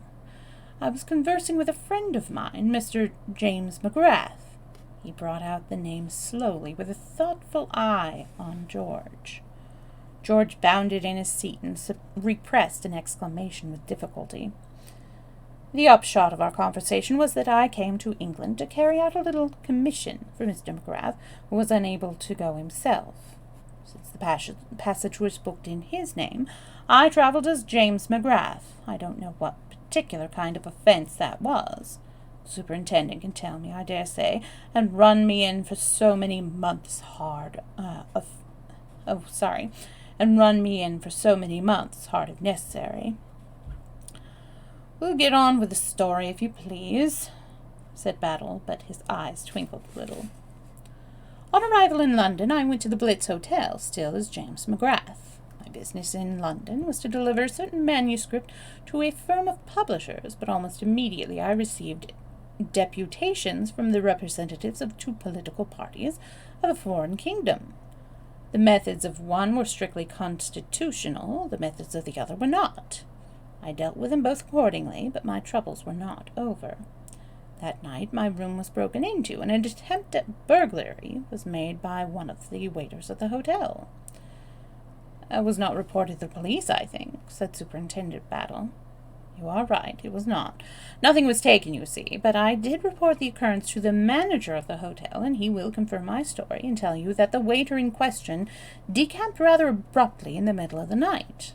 The next day the publishers rang me up and suggested that one of their representatives would call upon me and receive the manuscript.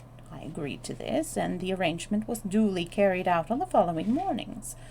Since I have heard nothing further, I presume the manuscript reached them safely.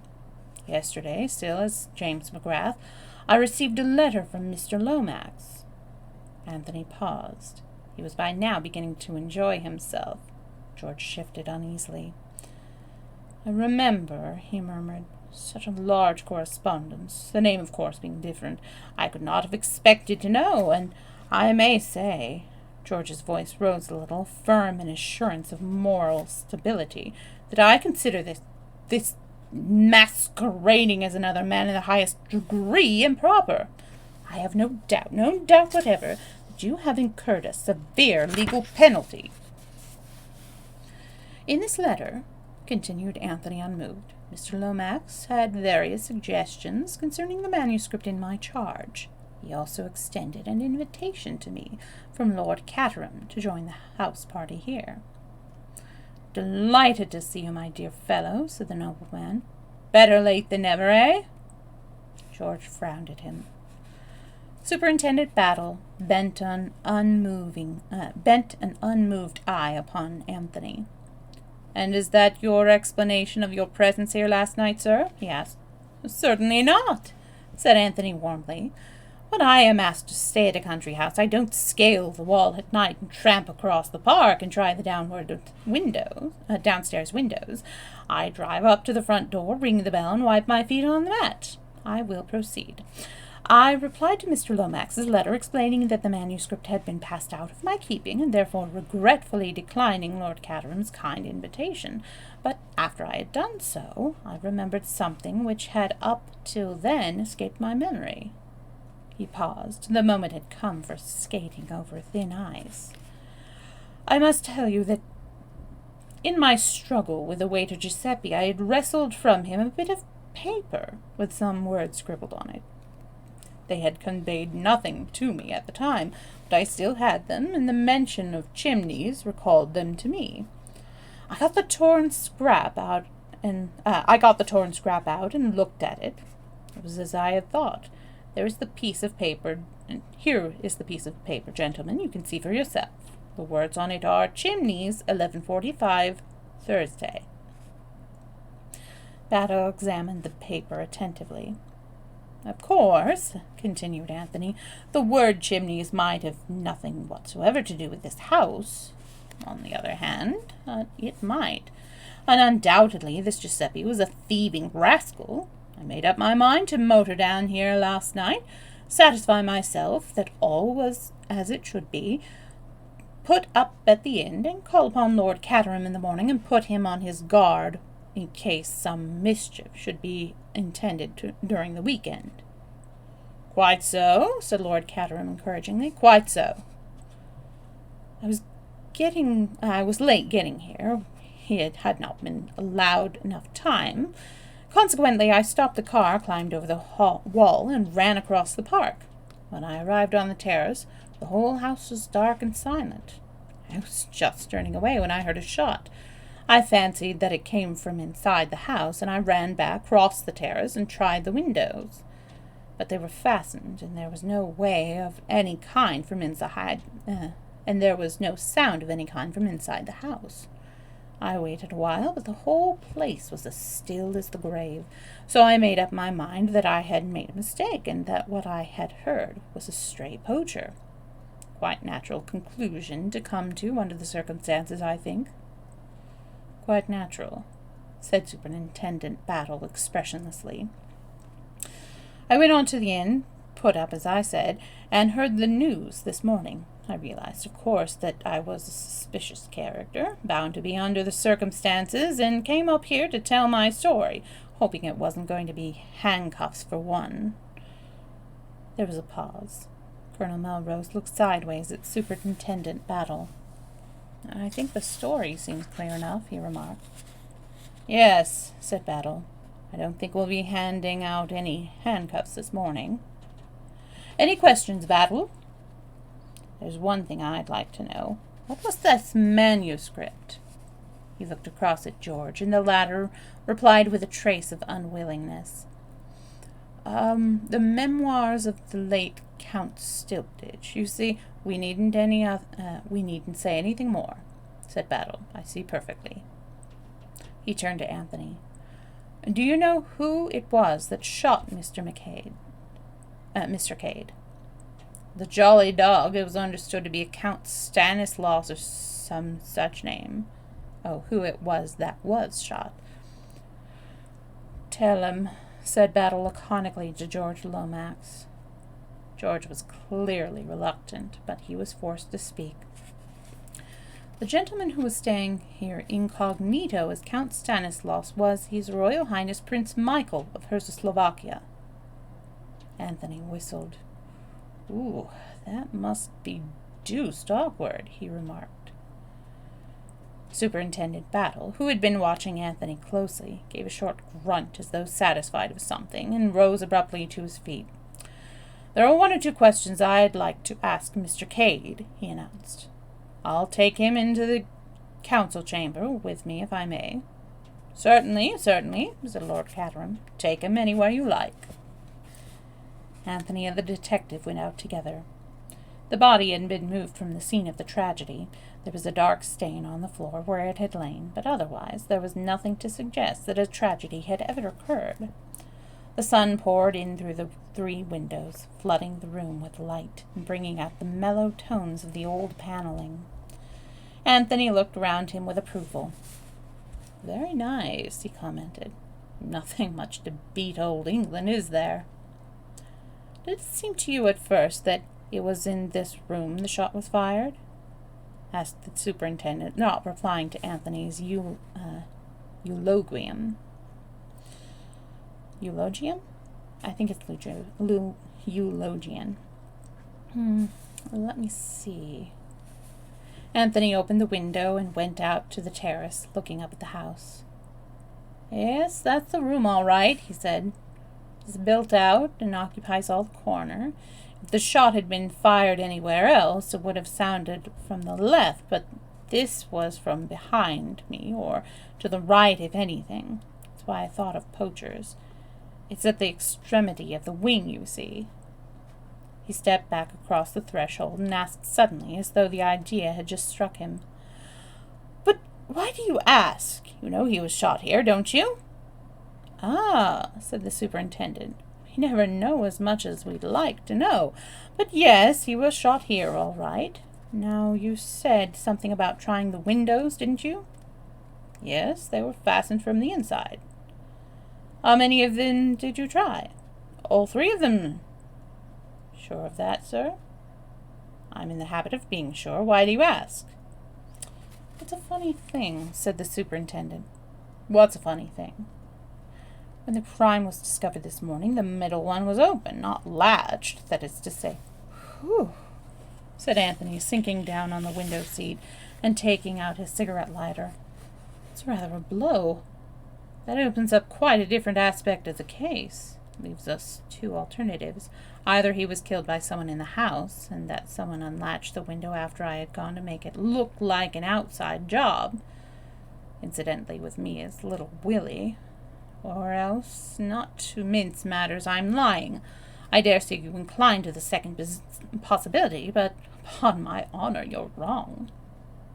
Nobody's going to leave this house until I'm through with them. I can tell you that," said Superintendent Battle grimly. Anthony looked at him keenly. "How long have you had the idea that it might be an inside job?" he asked. Battle smiled. "I've had a notion that way all along. Your trail was a bit too flaring, but if I may put it that way. As soon as your boots fitted the footmarks, I began to have my doubts." "I congratulate Scotland Yard," said Anthony lightly. But at that moment, the moment when Battle apparently admitted Anthony's complete absence of complicity in the case, Anthony felt more than ever the need of being upon his guard. Superintendent Battle was a very astute officer. It would not do to make any slip with Superintendent Battle about. "That's where it happened, I suppose?" said Anthony, nodding towards the dark patch upon the floor. "Yes." "Was he shot with? A revolver?" "Yes, but we shan't know what make until we get the bullet out at the autopsy." "It wasn't found, then?" "No, it wasn't found." "No clues of any kind?" "Well, we've got this." Rather after the manner of a conjurer, Superintendent Battle produced a half sheet of notepaper, and as he did so, he again watched Anthony closely without seeming to do so. But Anthony recognized the design upon it without any sign of consternation. "Aha! Comrades of the Red Hand again. If they're going to scatter this sort of thing about, they ought to have it lithographed. It must be a frightful nuisance doing everyone separately. Where was this found?" "Underneath the body. You've seen it before, sir?" Anthony recounted to him in detail his short encounter with that public-spirited associate. "The idea is, I suppose, that the comrades did him in. Do you think it likely, sir?"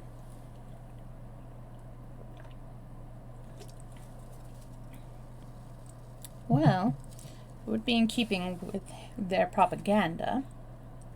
But I've always found that those who talk most about blood have never actually seen it run. I shouldn't have said the comrades had the guts themselves. And they're such picturesque people, too. I don't see one of them disguising himself as a suitable guest for a country house. Still, one never knows." "Quite right, Mr. Cade. No one ever knows." Anthony looked suddenly amused. "I see the big idea now. Open window, trail of footmarks, suspicious stranger at the village inn. But I can assure you, my dear superintendent, that whatever I am not the local agent of the Red Hand." Superintendent Battle smiled a little. Then he played his last card. "Would you have any objection to seeing the body?" He shot out suddenly. "None whatever," rejoined Anthony.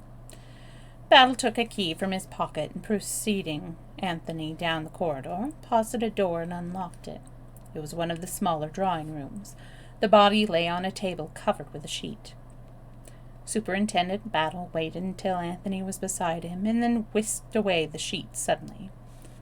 An eager light sprang into his eyes at the half-uttered exclamation and the start of surprise which the other gave. "So you do recognize him, Mr. Cade," he said in a voice that he strove to render devoid of truth. "I've seen him before, yes," said Anthony, recovering himself, "but not as Prince Michael Obolovich. He purported to come from Messrs. Balderson and Hodgkins, and he called himself Mr. Holmes." All right, so it is 4, and actually that was amazing timing. We're just 3 minutes over. Let me return Maestro to our screen. There we go. So, now we're going to end the stream. Do you have any suggestions for who to raid, or should we find one of our good friends? Sorry. Cat fur just gets everywhere on the face. Let's take a look at who's streaming right now.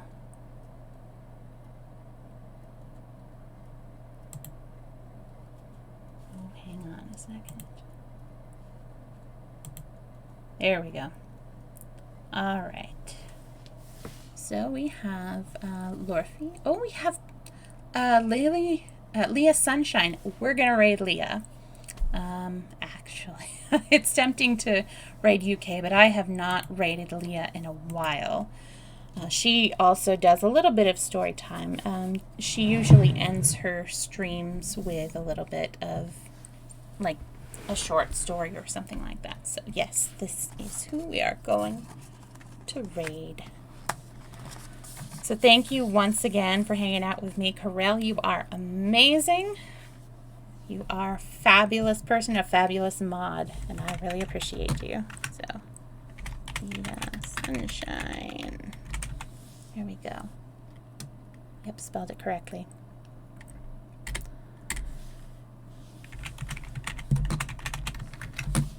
Let's get this raid message ready.